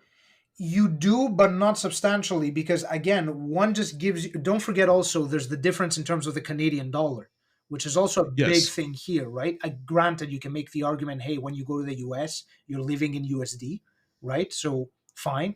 But again, if you look at doctor salaries in the US, they're a lot higher than Canadian doctor salaries, right? So the whole question is, and unfortunately, I don't actually have the actual statistics with me in terms of the actual percentage of the discount that's being given. That's my fault on the research. But is the discount that doctors here in Canada are getting on the taxes so large to offset the difference they would get, even if they pay taxes, more taxes, let's say in the US, if they move to the US? Because just looking at nurses, right? They can earn about $15,000 to $20,000 annually more, right? In the US, in USD, than they do in Canada. And that's just a nurse. That's not a specialized doctor, right? Now, you can make the argument also the US is a lot more competitive, so they get doctors from across the world, they have incredible universities. But that brings me to another topic. In Canada, and this is a question to you, I'm just curious to pick your mind here. Do you think that what's happening in Canada is that the best of the best, the greatest we have, because they're highly competitive, are just skipping ship and going to the US for the higher pay, and what we're left is with the less quality doctors? And why I'm saying this, no offense, but I've been to doctors. I have eczema. On my skin, right? I went to doctors that told me that it's bed bugs, right? I have a friend, which I don't want to name, who's suffering from a very serious illness. For a month, he went to a doctor. First of all, it took him months to see a specialist, right? But for a month, the doctors misdiagnosed him. So there's a huge problem here that we need to talk about. Because, yeah, you're giving tax breaks, but when the US is astronomically better in paying, you're losing your best doctors. Okay, so let me dissect what you said Sure. there. Okay. Number one, you are absolutely right. I don't think you end up keeping the best of the best. Or I don't, let me rephrase that. I don't think you end up keeping a high percentage of the best of the best. I think you keep somewhat of a percentage, right? But not extremely high. I think, let's say, like, I just to make it easier, let's say 100 students are the best of the best. I think maybe 10 stay Okay. in Canada, right? Yeah. So 90 of them are probably going to go to the United States, or they're going to go elsewhere. But that's the life of a medical professional. You're going to go where you're going to go where you want to go, right? Not all the time. Like, even if you do graduate and you are a licensed doctor, right? You're always following research, right? You're always following things to be better, right? If you're a cardiologist, right, and you study the heart, why would you stay in Canada, right? You would go seek a university that's number one in cardiology, right? Or maybe a university that's number one in cardiology is going to want to pick you to be part of their research program, to understand different procedures, understand different understand different medical procedures that can take place for cardiovascular surgeries, right? And do researches in certain diseases. So if you're the top, right, unless, Canada has the top research in this category, why would you stay here? But wait, hold on. Now, you're talking from a perspective of research. Yeah. I'm talking. Well, not every doctor goes for research. No. Not every doctor goes for research, but I'm talking perspectives of surgeons as well. Because you have to remember, surgeons are. There's also a research perspective in the medical field. Yes. Yes. When you're doing the practicing action of yes. Right. I'm saying, if you're going to be top of the top, right? The top of the top does the research, does medical not medical experiments. Let's be honest. Well, no, kind of medical procedures, medical experimental procedures, things like that, right? The middle class is probably going to be more your general practitioner, your family doctor, to say, right? But even them, I feel, is slowly gravitating elsewhere because there's the private sectors. Well, that's right? another thing, right? Well, which we're going to get into a little bit too, and that's kind of where I wanted to go with this. So the best of the best, right? Top notch. They're going to be picked by other places, right? That's the harsh reality of it. That's the harsh reality of life. When you're the best at something, right, you're wanted. And you're going to go to what suits you best. Yes. Right? Sometimes maybe your what's the word I'm looking for? Maybe your goal or your alignment is to stay where you're currently located, right? Because you have a foundation, you have a family, you have a base, you don't want to uproot everybody's life to go somewhere else. Understandable why you might decide, I'm going to stay where I'm at, right? Maybe you're happy with the 400, 350,000. Maybe you're being compensated well enough to make up whatever potential losses you might have, right? You're starting a family. Like, there's understandable reasons to stay where you're located, right? I think me and you can both agree on that. But if you don't have anywhere to uproot yourself, right? You haven't settled down yet. Why wouldn't you look at an opportunity like that and make that change, right? That's why I said, let's say out of 100 top tier medical professionals, I'm going to throw this curveball. 10 would stay. I'm going to throw this curveball at you. Okay. I understand your reasoning. Do you think Canada is doing enough to be competitive on a global market in the healthcare sector to attract top-notch doctors? I think they're trying. It's not a question of trying. Are they? Yes or no? Because trying's great. I can try to be a professional footballer and never make a dime playing. No, and that's completely fair. But okay, so I'm going to try answering. I can't give you Mr. Political Joseph over here. No, because a yes or no answer to your question isn't exactly justifiable. I can't tell you yes and I can't tell you no, on the simple reason that what they implemented or what they're starting to implement from the 2020 pandemic and what we saw stress being implemented to on our medical system isn't a overnight fix. Yes, it isn't. It's That I not. agree. It is. It isn't. So that's why it's hard for me to tell you yes or no when we're still looking at what their plan is, right? And again, it's not just the government. We have to look at the provincial Yes. sectors, right? So, do I think this is an overnight solution? No. Do I think numbers are going to increase over the next decade, 2 decades? Yes. Okay. Is it fixed right now? No, God, no. I mean, we can. I mean, Well, listen, look, the dude. There's been stats are plenty there. of stories. The stats are there. Yeah, yeah, We're yeah. ninth out I, of 10th of the most developed countries in the world on healthcare. There's countries out there where it's are equally as developed as us that are kicking our asses. well, we're in the top 10 in something, so that's always good to It's look not. at. It's not But actually a good thing though that we're ninth, right? I know, but top 10. Okay, so I get. But Okay, I'm if you just, compare it to Uganda, yes, we're doing very well.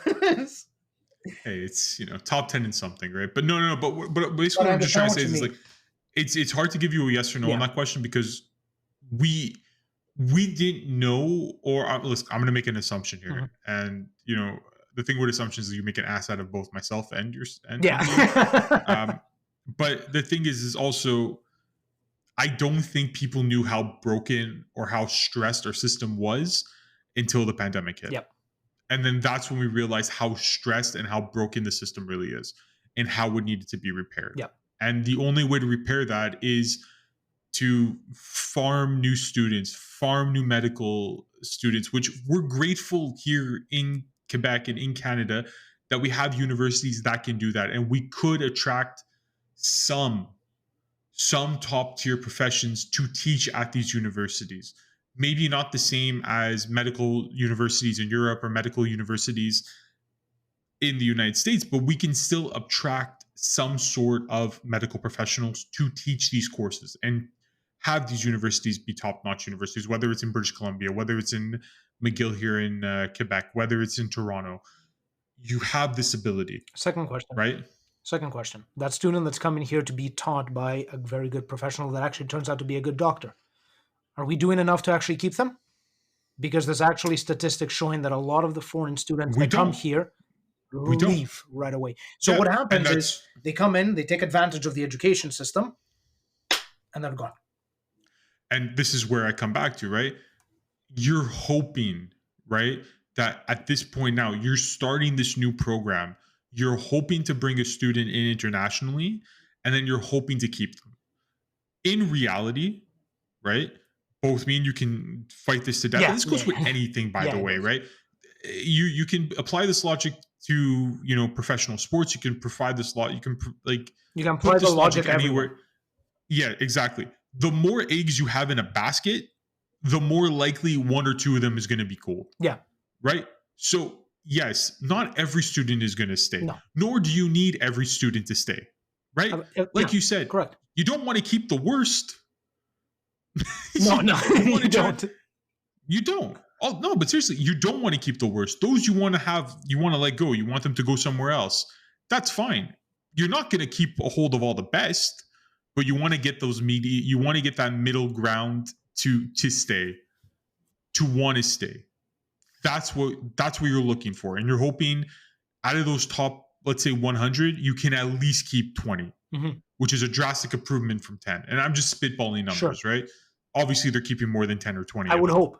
I would really right? fucking hope. And the And there's not just statistics 100. and the statistics do back it up. We do hope, but there's still a rising concern that a lot of the talent that we have is just leaving, right? Yeah, and it's like a I lot told of you, sectors. It's a lot of sectors. It's not only the healthcare that we're seeing this so-called brain drain. This is the effect that we're talking about, right? And like I told you, there's reasons behind that, Yes. right? Like I said, other top universities around the world are probably scouting people, right? You're scouting the top student in cardiology. You're scouting the top professional in brain, Brain surgery or what have you. brain surgery. You're gonna scout them. Yes, you are. It's normal, right? Like I said, unless your university is number one in a specific program, why would you stay in the city? Exactly. Like it's the reality of it, right? There's like in Europe, there's different procedures going on. Doctors are going to travel to where they're needed. Yeah. right? At the end of the day, that's just a fact. That's why I try to say you want to keep the general practitioners. Yeah. You want to keep those family doctors. You want to keep some sort of reliance because, and here's an example, and I want to link this back to what you were saying before, right? When we talk about our healthcare system, when we talk about the stresses on the healthcare system, in Montreal, we are known, I would assume, known to have a pretty good, not best, but pretty above average medical field, medical programs in both English and French, right? We have McGill. You're talking about education level, like the education Edu- side. I'm talking about the Okay. education side. And then I also want to allude to, we are also, I think I might be wrong, but I'm going to spit it out anyways. And if I'm wrong, correct me. We are at least above average, if not one of the top in Canada. The only time I'm thinking is maybe Toronto's a little bit higher when it comes to medical facilities. In terms of the Now, amount of facilities, maybe. In terms of how efficient they work and how good they are, we're not in the top at all.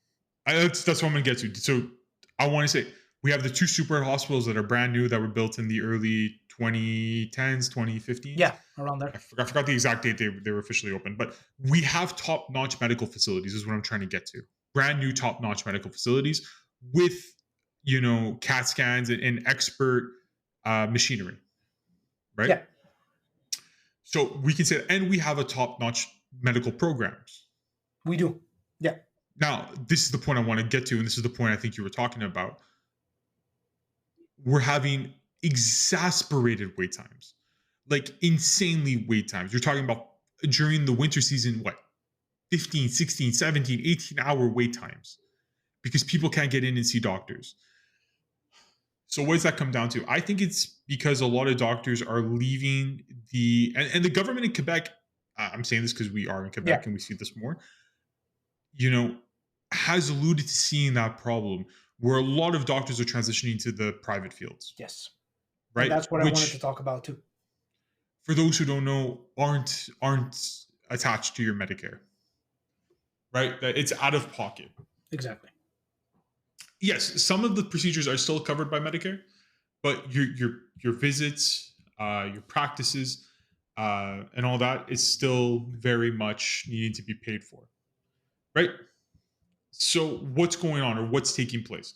And this is where I'm going to come back to your question that you just asked me. Is it getting better? And I'm going to go back and I'm going to say exactly what I said before. Time will tell if it is.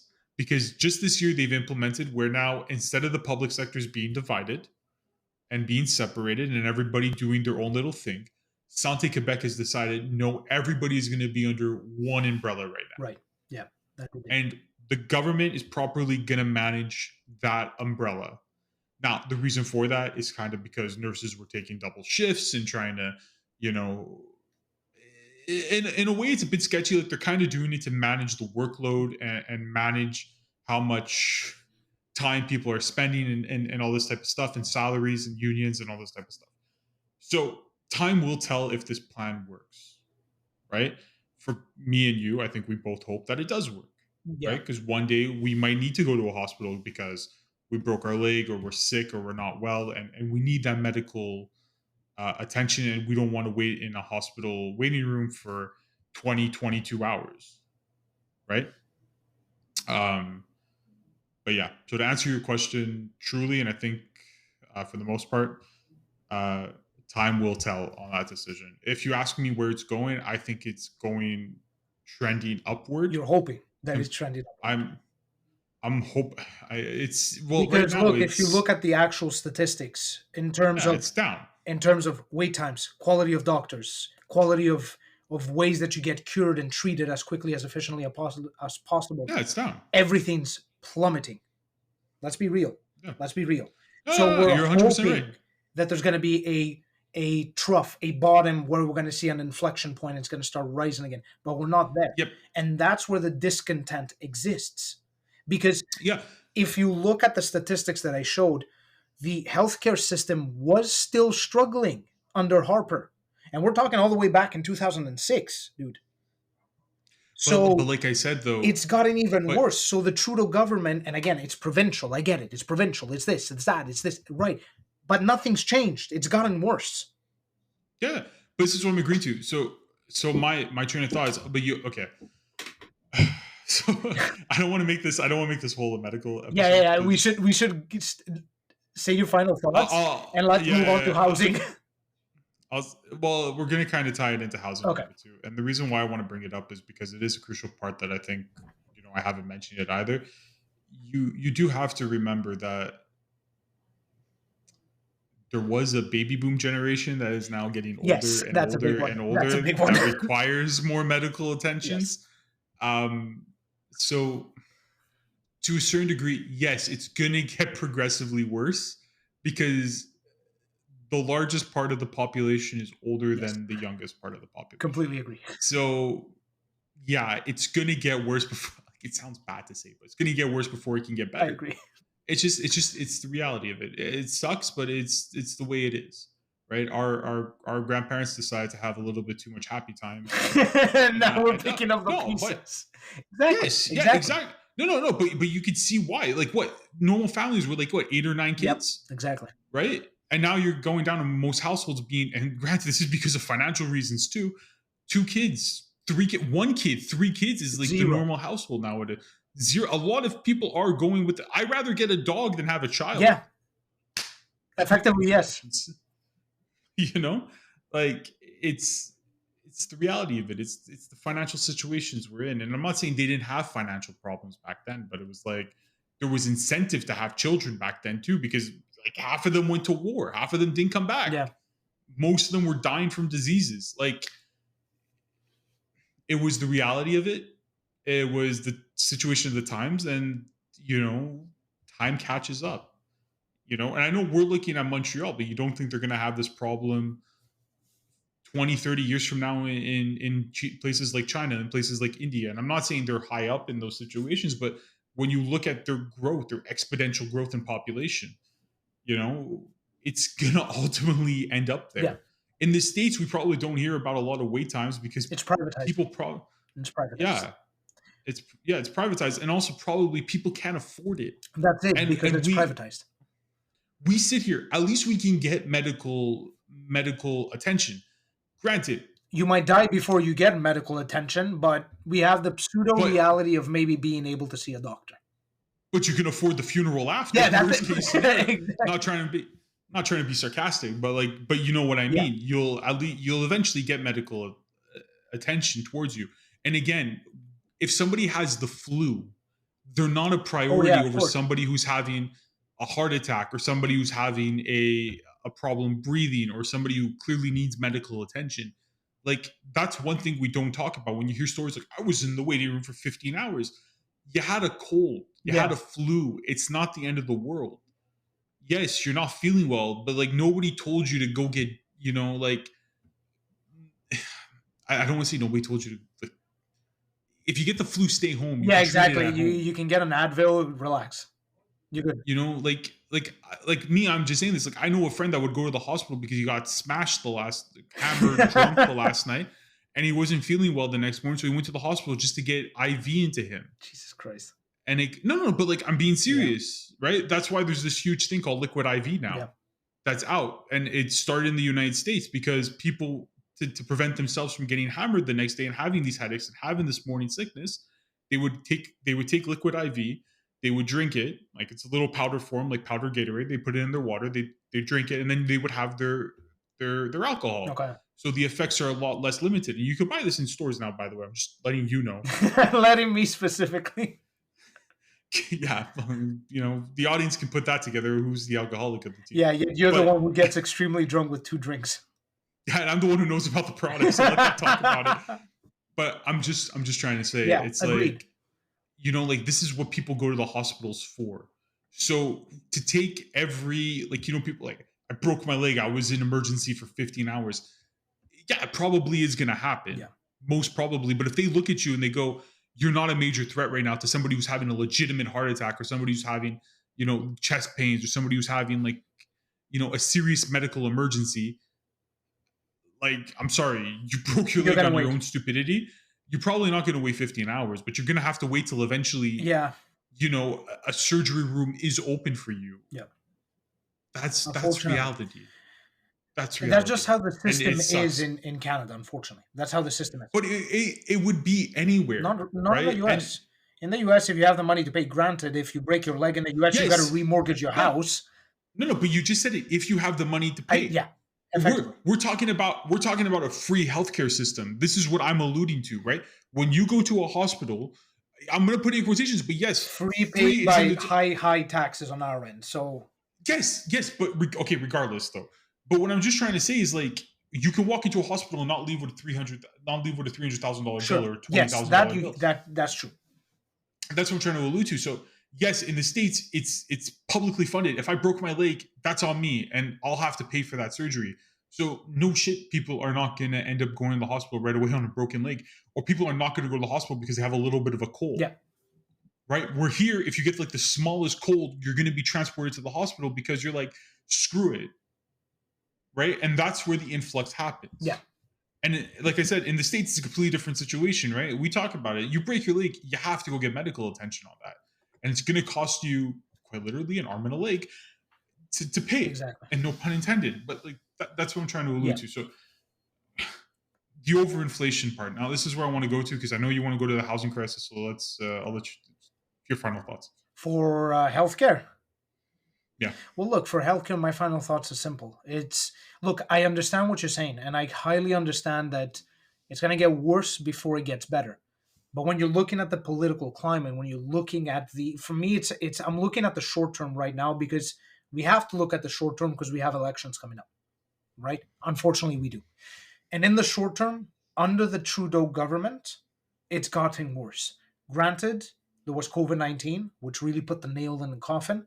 But at the same time, you can make the argument that the situation was bad under Harper, but the Trudeau government or the provincial governments were there within didn't really do much to alleviate the problem.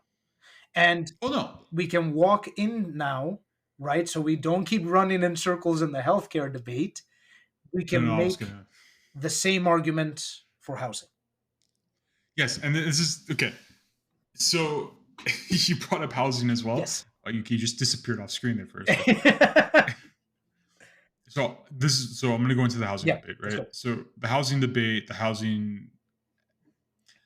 There's no way to do this without sounding horribly. So I'm gonna rip the band-aid off, and then you're just gonna have to give me the facts on this one. Go ahead. Um,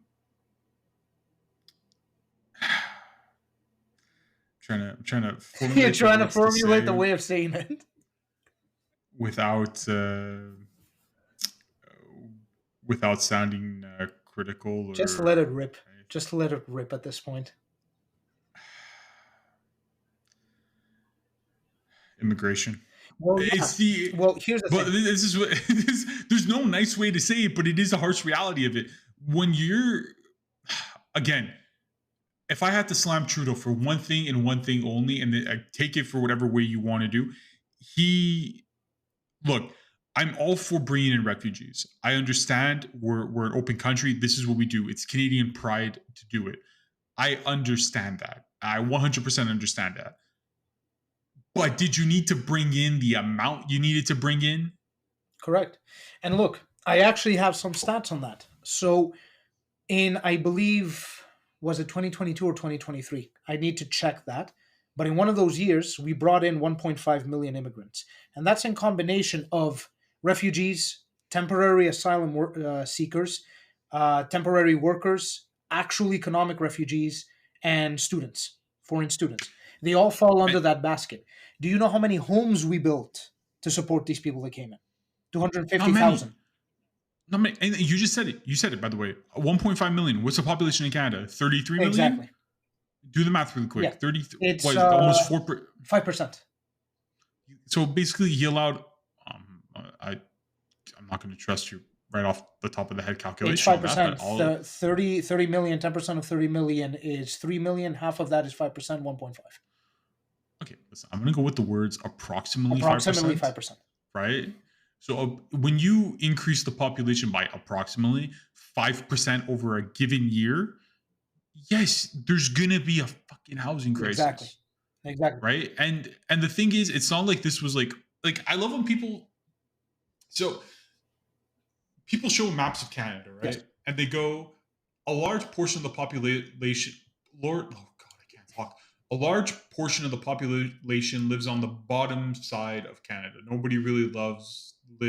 You want to live up in Lives. fucking rural Nunavut with the No, no, no, tundra? Be no, my no, no. guest.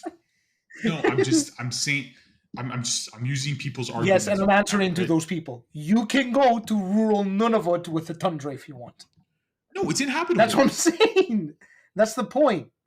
So whenever somebody Like, shows you that map, tell them, hello, have you realized that this little strip where people congregate is the only strip that you can live on? do you remember the show? I think it's Yvonne of the Yukon. It's a Canadian No, show, I and haven't seen it. if you haven't seen it, then I'll like me and you will have a discussion after Yeah. this, and I'll show it to you. So Yvonne of the Yukon was a character, Okay. right, that got frozen in the Yukon. This is Canadian TV. This is like Treehouse Kids, and like maybe people listening to this can like reminisce over this type of stuff. It was a Saturday morning cartoon in Canada that aired on Treehouse, and maybe it was Nickelodeon, whatever, one of the two, and it was called Yvonne of the Yukon. So basically, what happened was like short dude who was like maybe 4'2", kind of looked like Popeye the Sailor Man, but like extremely Canadian, so big belly, huge arms, and he's like 4'1", 4'2", and he gets frozen in ice, and he's nothing but his underpants and a t-shirt, and he's called Yvonne of the Yukon because the whole show takes place in the Yukon, and it's just snow and like all this type of stuff. So the best way I can say it is like that area is like take Alaska and it's pretty much a little bit worse than Alaska. Yeah. Like yes, it's habitable, but it's cold, it's frigid, temperatures aren't the best. It's hard to build up there. Communication is difficult. Roads are hard to maintain, especially in the wintertime. It's hard to maintain. It's beautiful though. It's beautiful landscapes, but it's difficult to live in those areas. Agreed. It's very rural in that sense. Yes. Um, so yes, a large portion of Canadians Yes. live close to the United States. That's where a large part of the population is, and we can't build houses up there. It's hard to build anything up there. Yeah. So yeah, that argument I always found to be stupid. It's a completely stupid argument. And look, like circling back to this, if you actually look at the statistics of where immigrants settle, now we're talking any type of immigrant, whether we're talking a refugee or an economic immigrant. So you're talking about settle down, completely settle Yes. down. So before you go into that, I just want to allude to something. Yes. When the immigration first started and when these policies were put in place, and correct me if I'm wrong again, it was Quebec and it was Montreal that took on a lot of the immigration side of things. Quebec and Ottawa, the two primary provinces that took on the humongous influx, right? Okay, And I'm not British calling Ottawa Vancouver, province, and but British Vancouver as well, and British Vancouver, British Columbia. God, I thought I was wrong. So Vancouver, Ottawa, Montreal, basically Exactly, is what pretty you're much. just telling me right Those three major city centers were the one that took the majority of there. immigration. Toronto could barely handle their own population, Exactly. let alone take more on. But I'm just trying to say, right? When you talk about major cities in Canada, there are 6 you can name. Yeah. Right. And it's no disrespect to the other ones, like Saskatoon or whatever, but like it's Montreal, Yep. It's Toronto, it's Vancouver. Those are the 3 largest population areas in Canada. Yeah, those are And the economic hubs of Canada. That's it. Vancouver's population is 2 million, 2.2 million. It's not very large. I'm going to say this, I'm going to get it wrong, so I should probably fact check myself while I'm talking. Yep. Montreal is about 3.5, 3 to 4 mil. right? And Toronto, I believe, is the closest to 10. And Toronto's 3.3 million, 3.26 million. Right. Montreal is. This is great. This is great content. Fantastic for anybody listening. So well. Montreal's population, I know, right? Montreal's population is 1.7. Okay. And Vancouver's population is. Oh my God. Vancouver is 700,000. Okay. So this is, again, according to Google, guys, so take that with a grain of salt. 706,000 population, Montreal 1.7, Toronto close to 3. So that's not including greater area, that's just including the The city city itself. itself, yes. Those are the 3 largest populations, right? Uh Ottawa, it's not that Not large at all. in population either. So, like I think people look at that and they go, oh God, but when you're bringing in 60, 70, 80,000 people, you're bringing in a significant increase over the current population. You're actually bringing in a lot more than 60, 70,000. The projections are 500,000 annually from 2025 onward. Yeah. Right. Yeah. So going back to this conversation, and I understand what you said in terms of it's a Canadian thing to help other people and bring in refugees. Yes. Okay. Fine. But right now, we have an enormous problem with housing. We have way too Yes. many people coming in. One, we don't have enough jobs for all of them, and we can see that from the job market. It's getting oversaturated. Secondly, we don't have enough homes to put these people in, right? That you're bringing in. So housing prices have increased more than 70%, and I have the stats since 2015, right? From 430 to 730,000, and that's the average, right? If you look at specific districts, the growth is even more eye-popping, right? And then when you look at rents, rents are skyrocketing as well. So you have a housing crisis on your hand. Maybe at a certain point, you have to go and say, I have to stop bringing fucking people in, right? And I'm not talking about any other kind of conversation here for the refugees specifically that are coming in, whether we can have a debate whether they're contributing to the economy or not, like an economic immigrant. That's a Yeah, but here's the different thing. conversation in and of itself, right? No, no, no. I don't want to. I don't want to bring that side up a Right. bit either. But what I'm trying to say is, like, you can't also say, "Well, we're going to kick them all out No, now." now they're here. Now you can't do now, anything. now you're creating another problem. We have another You didn't need shit to problem have. to deal with. No, but you nailed it on the head, right? You bring all these people in; they need places to live, right? What's going to happen, right? There's not enough houses to deal with the influx you just brought in, and you can't build quickly enough for those influx of people. Right. So what's going to happen? It's going to be a bidding war, Exactly. and it's going to be a bidding war with people that, whether we like to admit it or not, or like some people like to admit it or not. When somebody uproots their life to come here, they're not starting at zero. And I know some people would go like, well, that's not true. A lot of them, my grandparents came here on a boat. Yes. Yeah. My grandparents came here on a boat. Theo, your parents probably came here on a plane. Maybe came here maybe a little bit earlier than my grandparents did. But, nonetheless, even at that, they didn't start with nothing here. Correct. And the thing is, to be recognized in Canada as an immigrant, not as an immigrant, but as a refugee, as a student, you need to have X amount of dollars in your bank account. It's not just you got nothing. No, like the thing is, like, I understand the Canadian government will help you out. Yeah. And help provide for you for a little bit so you can get settled in and settle down and all that.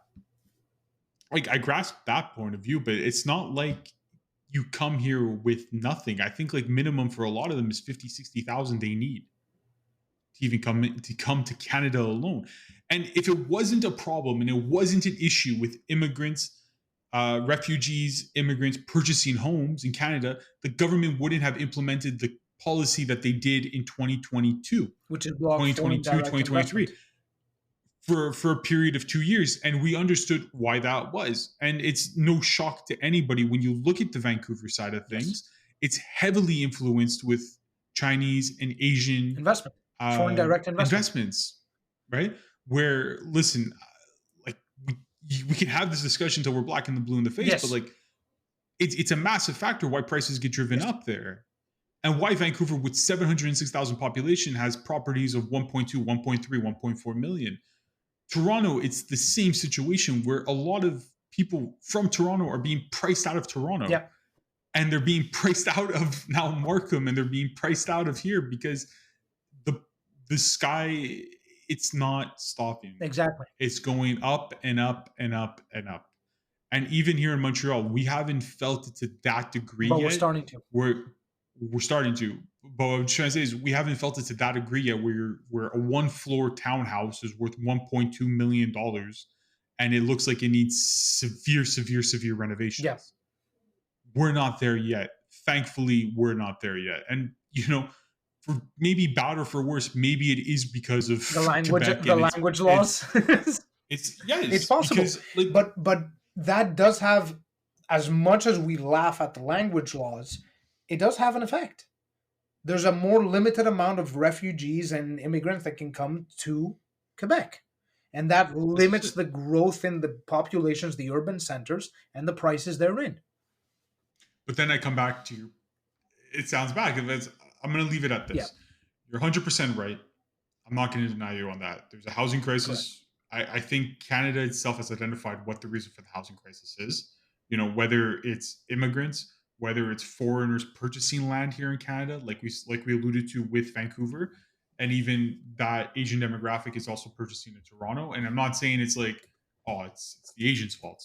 No, they just have money and they want to own That's properties it. here, They're investing. and it's cheaper to own properties here than it is to buy in California. So you invest here. Makes Yeah, sense. It's a brilliant business standpoint for their end, but again, there has to be restrictions on that too, correct. right? So hence why the Canadian government is doing that. And like we alluded to, when you bring in a mass influence of people like immigrants, refugees, asylums, all this type of stuff, again, they need places to live. So it's either A, going to increase the bidding on rent, or it's going to increase bidding on purchasing of homes. It's reality. It's supply and demand. Not enough places to live. It's in demand. Prices are going to go up. Yeah, Basic rules 101. This is economics with Joe. yeah, Um, but to allude to my point, you can't have the best of both worlds, right? We talked about there being a shortage in doctors and a shortage in the medical profession, right? If you really want to put these restraints on it, right? What stops them from going elsewhere? exactly. And I'm talking, and I'll talk about Quebec here, right? And we really are gonna explain this more, and we're gonna deep dive now into Canada for the second half of this conversation. But um, what I just wanted to say was, you can't have your cake and eat it too. Yeah, agreed. You can't put all Yeah, these you can't put all these policies and things into place where it makes an immigrant's life miserable to be here, to where they want to uproot and go somewhere else, right? Because, like we said, there's jobs that we don't have enough people for, and the hope is that the immigrants you are bringing in can help feed the jobs that are not being fed enough of, right? That's life. That's how it works. Sometimes people don't want to do the dirty job or don't want to do the hard yeah, job, and there's going to be people elsewhere that are not born here that are going to do the hard job that ultimately you need, and it's the way of life. yeah. That's how it works. It's the way it is, right? So you bring those people in and you hope they stay, but then again, at least in Quebec, to have those people stay, they need to take language courses, they need to do this, they need to do that, they need to stay up to date, they need to speak, they need to take French courses at night. And I know people is like, well, we're going to shit on the immigrants, but like, i I know we're making them sound like a problem, but understand how hard it also is for an To come immigrant here, yes. in Canada to adapt to Canada. There's so much regulation and pressure on them sometimes, especially here in Quebec, where it's like, why would you stay, right? And I bring this for the medical field. If you're bringing a doctor in from, let's say, um, Syria or the Middle East that has like, they're probably great doctors down there, but they come here, their degree's not recognized right away, so they have to go re-attend school, Yes. right? While you're attending school, you have to take French courses. Like, think about how hard that is already. You have to learn a third Yeah, language, right? And I'm going three because it might not even be their third, yeah. right? So, like I said, I know we shit on immigrants, but I just want to give them a moment in the Yeah, spotlight yeah, here. yeah. It is difficult. It is difficult. And look, it's not. I wouldn't say we're shitting on immigrants. We're talking about what the root of the housing problem is. Whether we like to Yeah. admit it or not, it is immigration, right? Yes. So Yes, it's Well, difficult. it's not. It's. Right. I'll put it like this: It's it's a not combination. immigrants Sorry, themselves. let me rephrase it. It's a combination between the enormous amount of foreign direct investment that's gone in that's bought properties that are being used as investments, and the enormous increase in population that's a factor or is factored by immigration as well. I would phrase it more like it's not immigrants themselves; it's the government and the Yes. capacity of immigrants they've There allowed you go. in Yeah, over the ratio of the population. there you go. That's where the issue kind of lies. You hit it on the head. Exactly it. And now I want to move on to the next topic.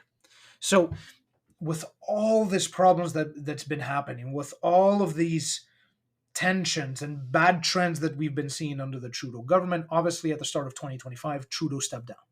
There was an entire amount of turmoil of who's going to take over. And of course, we know that there's a Conservative Party really pushing up with Pierre Poilievre at the head, right? Really pushing, right? Who came up? Mark Carney. And now I kind of want to have this discussion with you. What do you think about Mark Carney? What do you think of Pierre Poilievre? Um, Come on, don't leave me on dry here. can I elect a monkey? Oh man. No, but like, No, but elaborate. That's the whole point. yeah, of course I'm. No, I'm not going to elaborate. I'd rather have a monkey. That's final. No, Mark Carney, he's great, but I don't know. I don't really resonate with him. I think he's.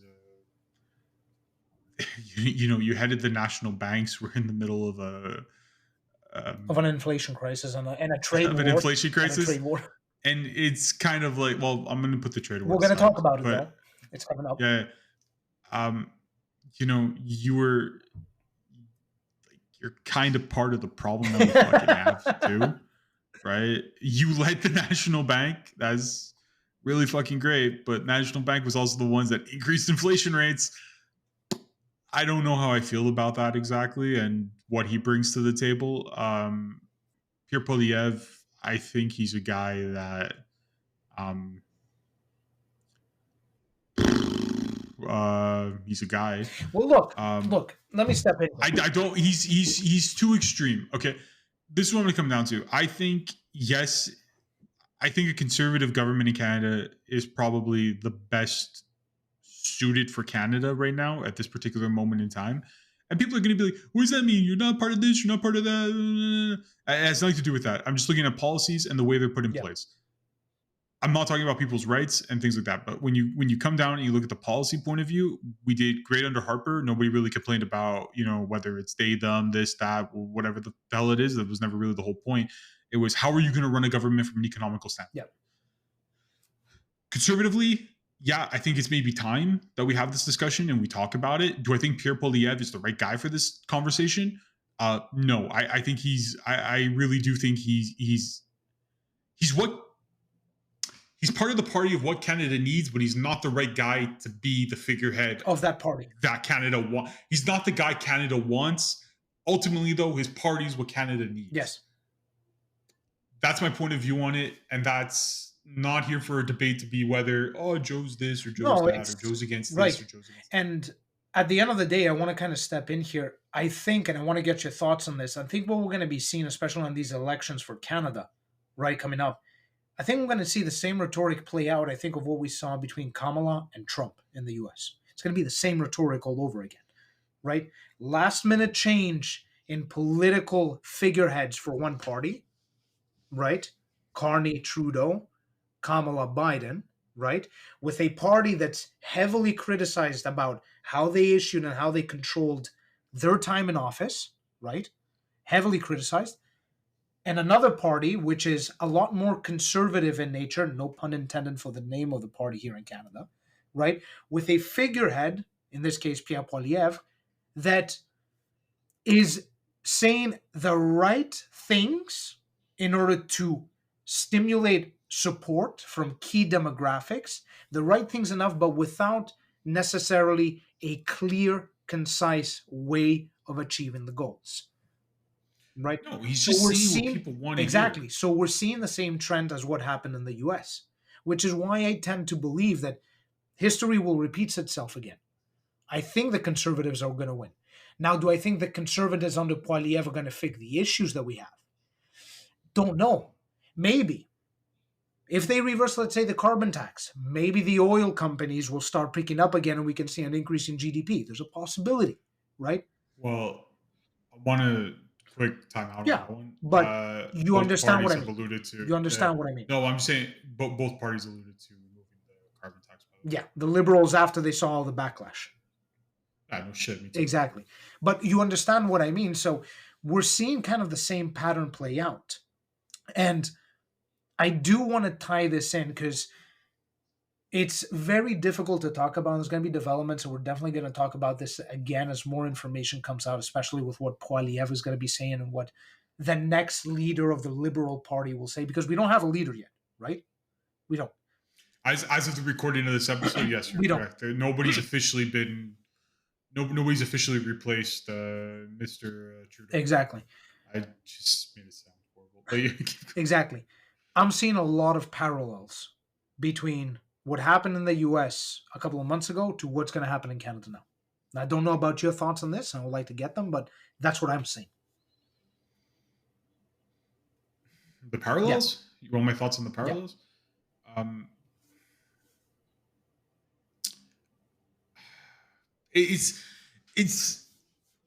It's kind of exactly what you said. I do see there being a parallel there, but it's not exactly the same. Sure. There are similarities though. There are similarities, right? You have one guy who isn't fit to rerun. I wouldn't say he's not. It's not like a Biden situation, yes. But I think it's just the role has just taken so much out of him where he's not. He shouldn't rerun. I think after 10 years, listen, you've done your time. There's no need to rerun at that point. Listen, I think there is such thing as fatigue, right? And at that point there, I think he should have stepped aside a year ago, right? Where the whole fuck Trudeau situation started to come up and I think sentiments were being made. I think he should have resigned in 2023. So I think it was just a whole other year of resentment towards him. I don't think he's leaving disgraced, even though people are going to paint that. Let me explain that for a second. I don't think he's leaving disgraced in the sense kind of like Biden, where people feel he's unfit and we really saw a decline of somebody's mental health, and Biden never really felt like a president. Okay, you're talking from that perspective, because if you look at Approval ratings, he's sitting at 22%, which is the lowest in Canadian history. But again, we can also talk about that being political fatigue of Trudeau, right? And how he maybe handled the 2020 COVID situation, right? We always knew, no matter what, Alberta hated him. Saskatchewan, right? Too. From the moment Saskatchewan, yeah, but that makes sense. Yeah. They really don't yeah. like that, and this is the way it's situated, right? He tried to make inroads, right? He tried to work with the NDP party. They created a foundation, the Liberals and the NDP. So clearly he was making inroads there. At the end of the day, like I said, I think Trump's election in 2016 paved a way for the way many people view politics differently. And unfortunately, with Trudeau, that kind of became a factor, right? And ultimately, look, whether we hate it or not, when there was re-elections, his party still always came out on top. As a minority, though. He went from a majority to a minority. To a minority. And let's be honest with each other, we can also see why that was, right? But still, they still gave his party the leadership even in a minority government. I don't see it kind of that way. For one reason, because you're seeing waning support. You're seeing support go away. You do. No. I'm not disagreeing with you. You do see waning support. And you're not wrong by stating that too. But if the Canadian people truly felt he wasn't, that party should have no longer been representative, right? You would have seen maybe a conservative minority. You would have maybe seen an NDP minority. That's my argument on that sense. I see what you mean. Right? right? Yeah, and I agree with you. He went from majority to minority and went to I think what it was 2 times or back to back minority Yeah, governments on his yeah, end. But that's what I'm trying to say. But he still worked with the NDP party to still have a kind of a majority in the Senate or the House. This year he lost that, and he lost that with the firing of the financial administration. That's it. And I think people can look at it too. The way the financial situation was handled coming out of COVID, all this type of stuff, I think led to his demise yeah, quicker. Right. I don't think he has the right to lose the election.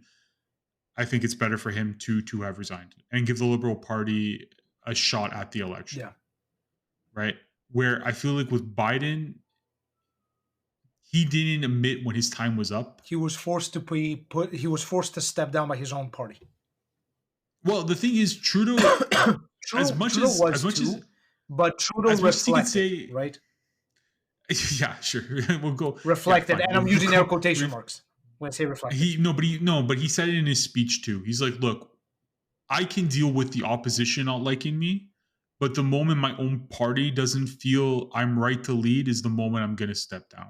So there was internal pressure for him to step down, and like I said, and he's not wrong by saying that his party had his back through thick or thin, man. Like there were moments where like he did some stupid shit, Oh, we know. We saw right? all the scandals go through. No, the scandals, the freaking Yeah, yeah, blackface yeah. We saw scandal when he everything. was like this guy. Like again, that shouldn't be held on him either. It was for a drama class, and this was in the early 2000s. This took place in 2017, Yeah, but the 2018. SNC Lavalin can be held on him when he was found guilty.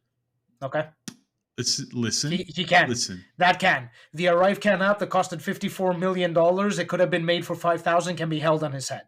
The $900 million grant that went to a charity that paid his family over $500K for speaking can be held on his head. He has the most scandals than any other prime minister in office. And I'm Okay, standing on business on that. no, you're not wrong. You're not wrong at all. I'm not even denying that. You can also talk about the flights he Yes. took. That yeah. So listen, look, I'm not saying he's clean. All right, I'm really not. But I'm also just trying to say too that I don't think he's leaving in the same sense Biden Sure. left. Biden was really kind of forced his hand, and you really saw his age, and you saw somebody who's really unfit to be a Yeah. leader of a Yeah. country. Ultimately, again, though, Biden also gave Kamala basically no time to really prepare, True. right? Where Trudeau's basically saying, "Look, I'm resigning almost a year ahead of the election. Yeah. Like this is enough time for you guys to pick your party leader. I'm going to stay on board so nobody can really undercut us and call for an election earlier. I'm going to stay on board. You guys elect somebody. Once you have somebody in power, I'm going to officially step down and that new person is going to take power." Correct. Right. And then that person is going to lead us into the next Yeah. election as the Liberal Party leader. And like we said, it's a little bit different in the sense where, you know, it's the party that is really the governing party, right? You don't really vote for Trudeau. You don't really vote for Pierre Poilievre. You vote for the party. They're just the leader of that party, Correct. which makes them prime minister. I guess it's kind of the same when you really dissect it. The only difference is that there's multiple Yeah. parties involved, right? Um, and this is where I want to bring historical situations back. Is Pierre Poilievre going to win this election? No. Hmm. Is the Liberal Party going to win this election? No. And is the NDP going to win this election? No. No. No. Nobody's going to be a forefront winner in this election. And the reason why I'm saying that is because Quebec, for the first time, becomes an actual factor in this Yes, election. because of nationalism. Yeah, well, yeah, sure. Nationalism is one of them.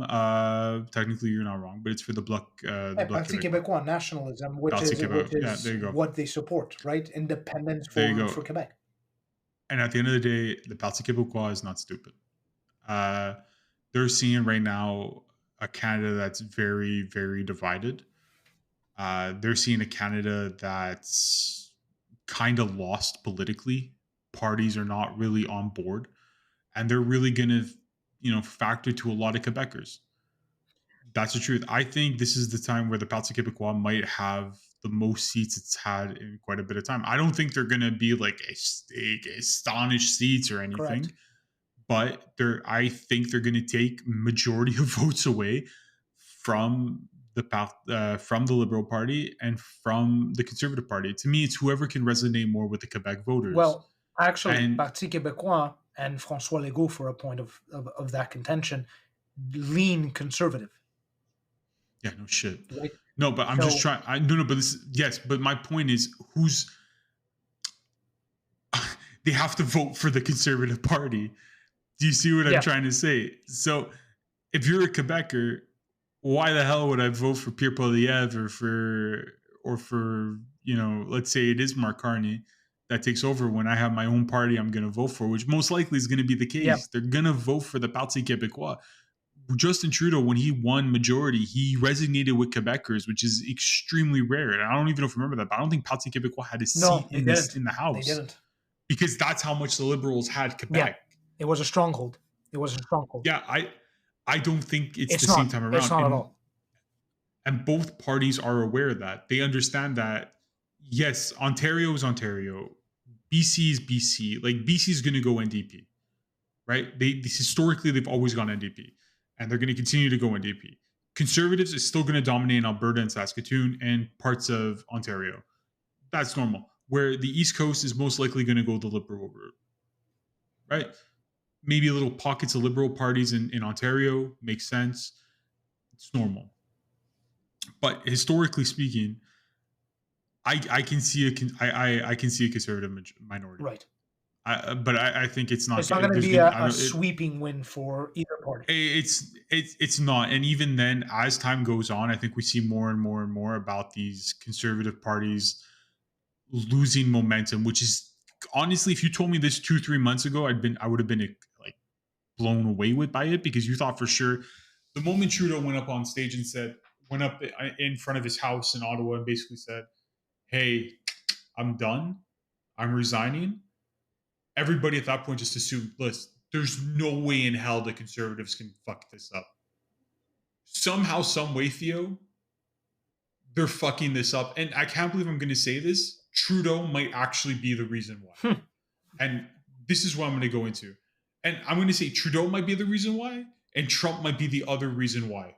And I wanted to bring up Trump and the current state of affairs between Trump and Canada. So, go ahead. Yeah, floor is mine. Yep.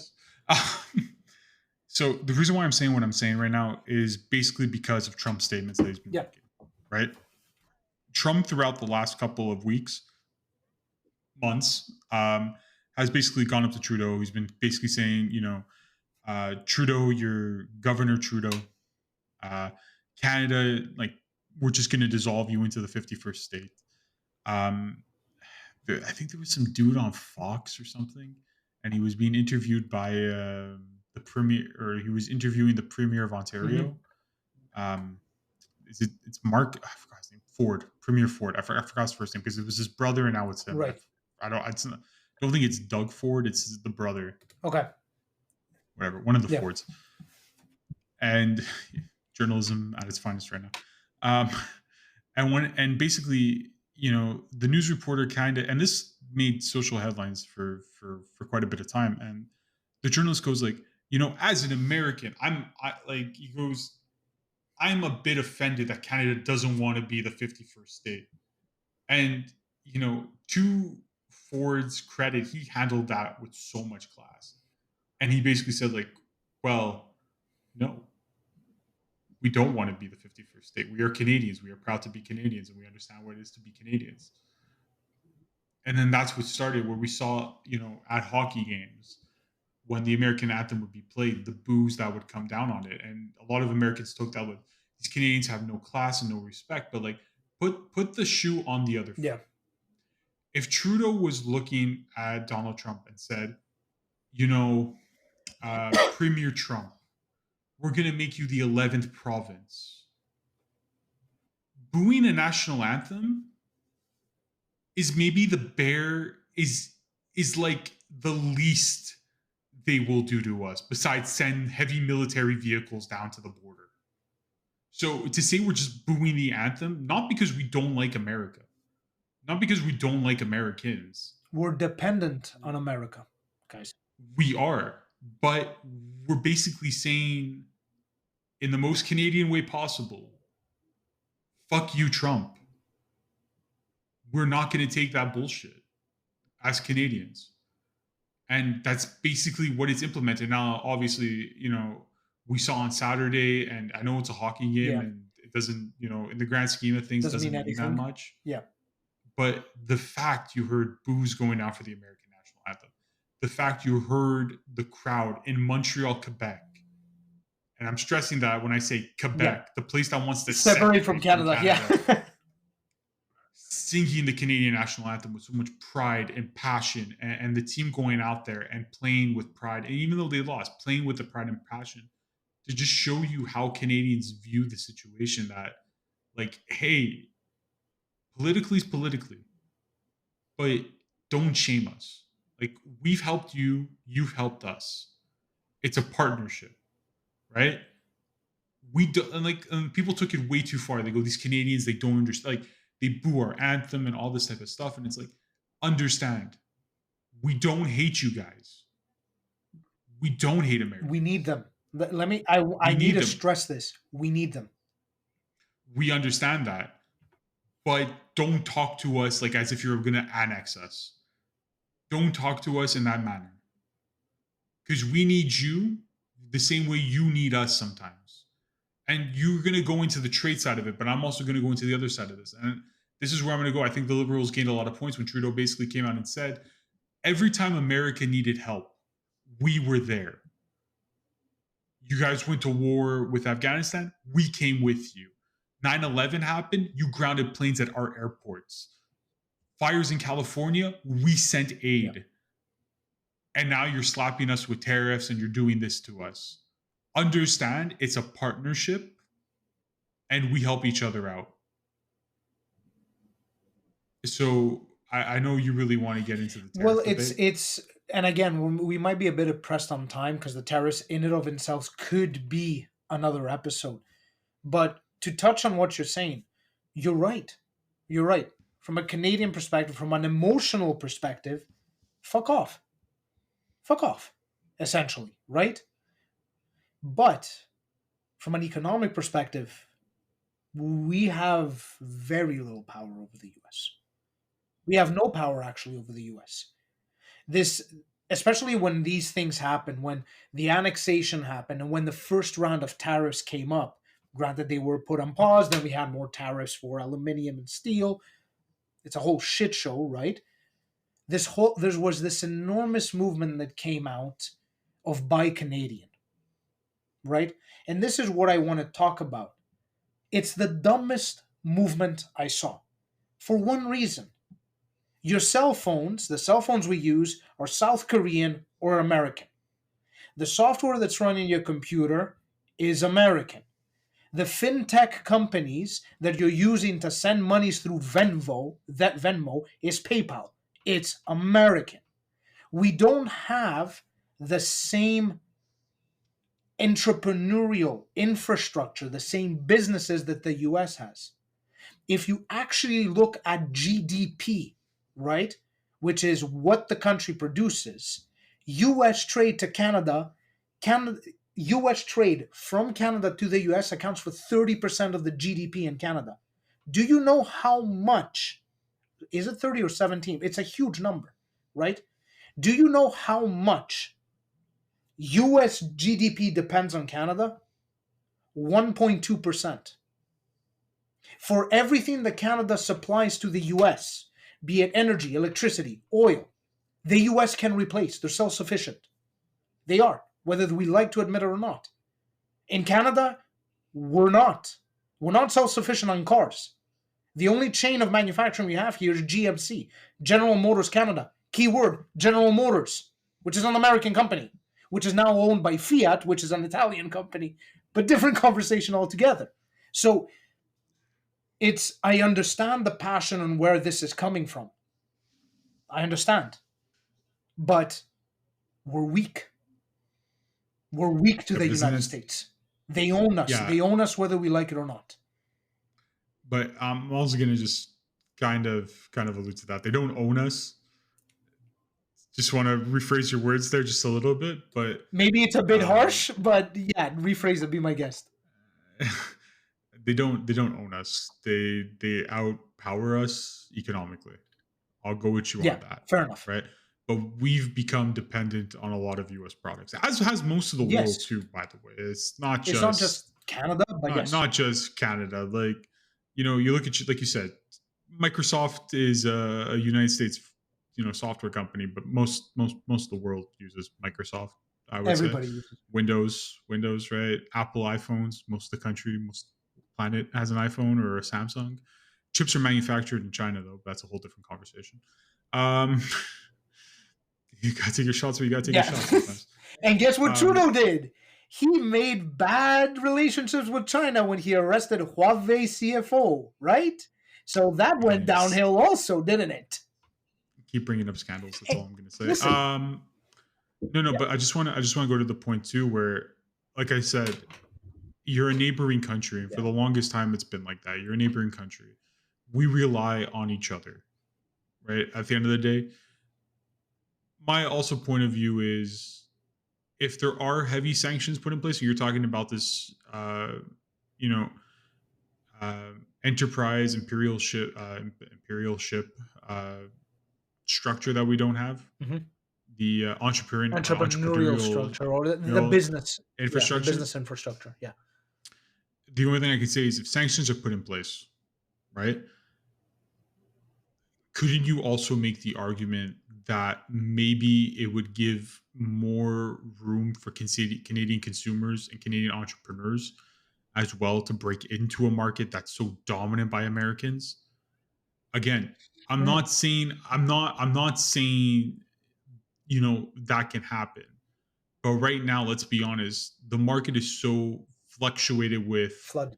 flooded with American products that if you take a step back and you go, well, if the borders are closed, doesn't that open up more space for entrepreneurship in Canada to allow maybe these smaller Canadian firms to really blossom within Canada and grow within Canada and have that space to grow within Canada? Again, this is all Yeah, it's hypothetical, hypothetical. right? It's a hypothetical discussion. It might not. They might not have the infrastructure put in place to deal with such loads, right? But I'm just saying though too, is it out of the realm of possibilities? It No. opens And doors. like I It said, opens doors for sure. it does. And like I said, it's not like Canada's a slouch when it comes to the software industries.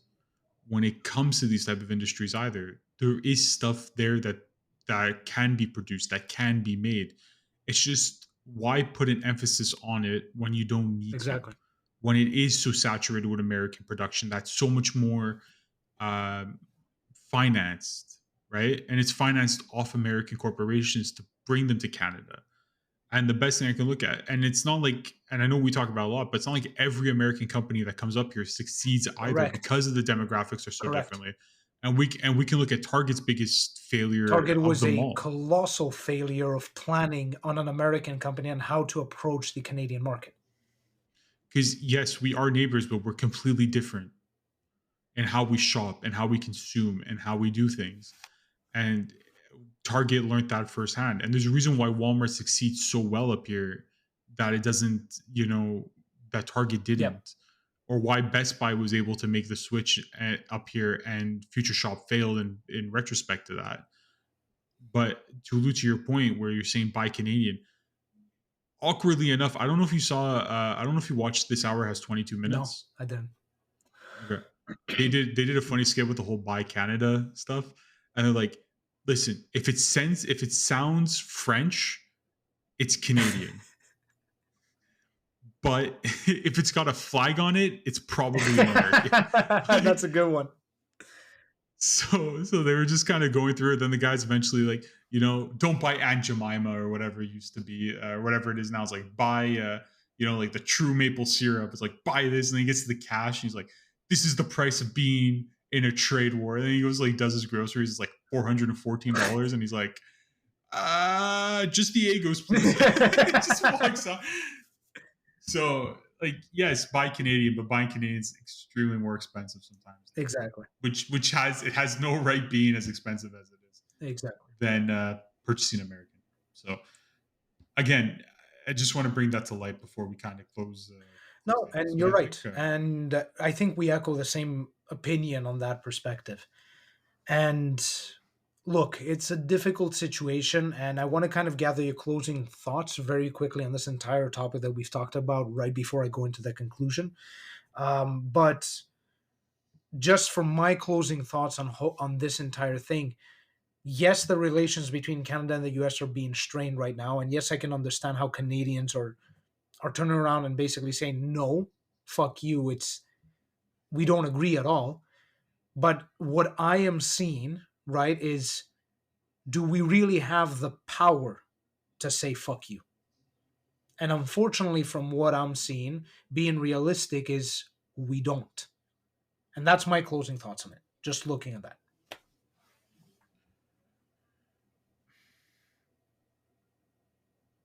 listen, do we have the power to say fuck you? No. Right? From a military point of And view, from an no. economic. From an economical point of view, no. Are we going to say fuck you Yes. anyways? Yes. And it doesn't like I think if you ask most Canadians, will you do you feel like you're American? I guess almost I think a lot of people are going to say Yes. no. Agreed. And I might be wrong in that sentiment. And maybe there's like a pocket of people that go down to Florida every year that's like, no, I want to be American. Dude, move there. Like, no. But like, in all Yeah, honesty, when you hear people go oh, Trump's this, Trump's that, like, dude, the border's there. Go, go. If you don't like it, you can exactly. leave. Agreed. Go. And I know people are like, oh, that's a harsh sentiment. And it's like, you're just telling people to get out and leave. It's like, I'm not saying that, but I'm saying if you're going to sit here and you're going to be like, I wish we were more like the United States and what it's like to be American, the border's right there. You can go. Nobody's stopping you. If anything, it's probably easier for most people because it's the same language. You can go. Why aren't you going? If you love it that much. And I know it sounds like, oh, well, these guys hate America. It's like, no, I love the States. I Yeah. do. I love the shows they produce. I love watching, I love going down there to go shopping. I love, you know, I actually don't like going vacation there as much as I used to. But the thing at the end of the day is like I love where I'm from because I'm from here and I was born and raised here. And I can talk to you about shows like Yuvana the Yukon because it's what it is to be Canadian, or Jacob Tutu, or but like these are Canadian shows that most people wouldn't understand, right? And it's a Montreal based show too, and it's a cartoon. It's a cartoon that I grew up watching. I grew up with CBC, and I grew up watching these type of things, and like I don't care if Joe Rogan goes on his podcast and says all this type of shit about Canada, where it's like they don't have censorship or they have censorship there and all this type of stuff. It's like, buddy, at the end of the day, we're Canadian. I think if you ask most Canadians, they're proud to be from here. We have a certain way that we are. And yeah, fuck you if you're going to think that you can take what makes Canadian away from being a Canadian. Fuck you. Good point. Good point. And now I think we need to move into the conclusion. So, in actual conclusion, the current state of affairs in Canada, it's complex.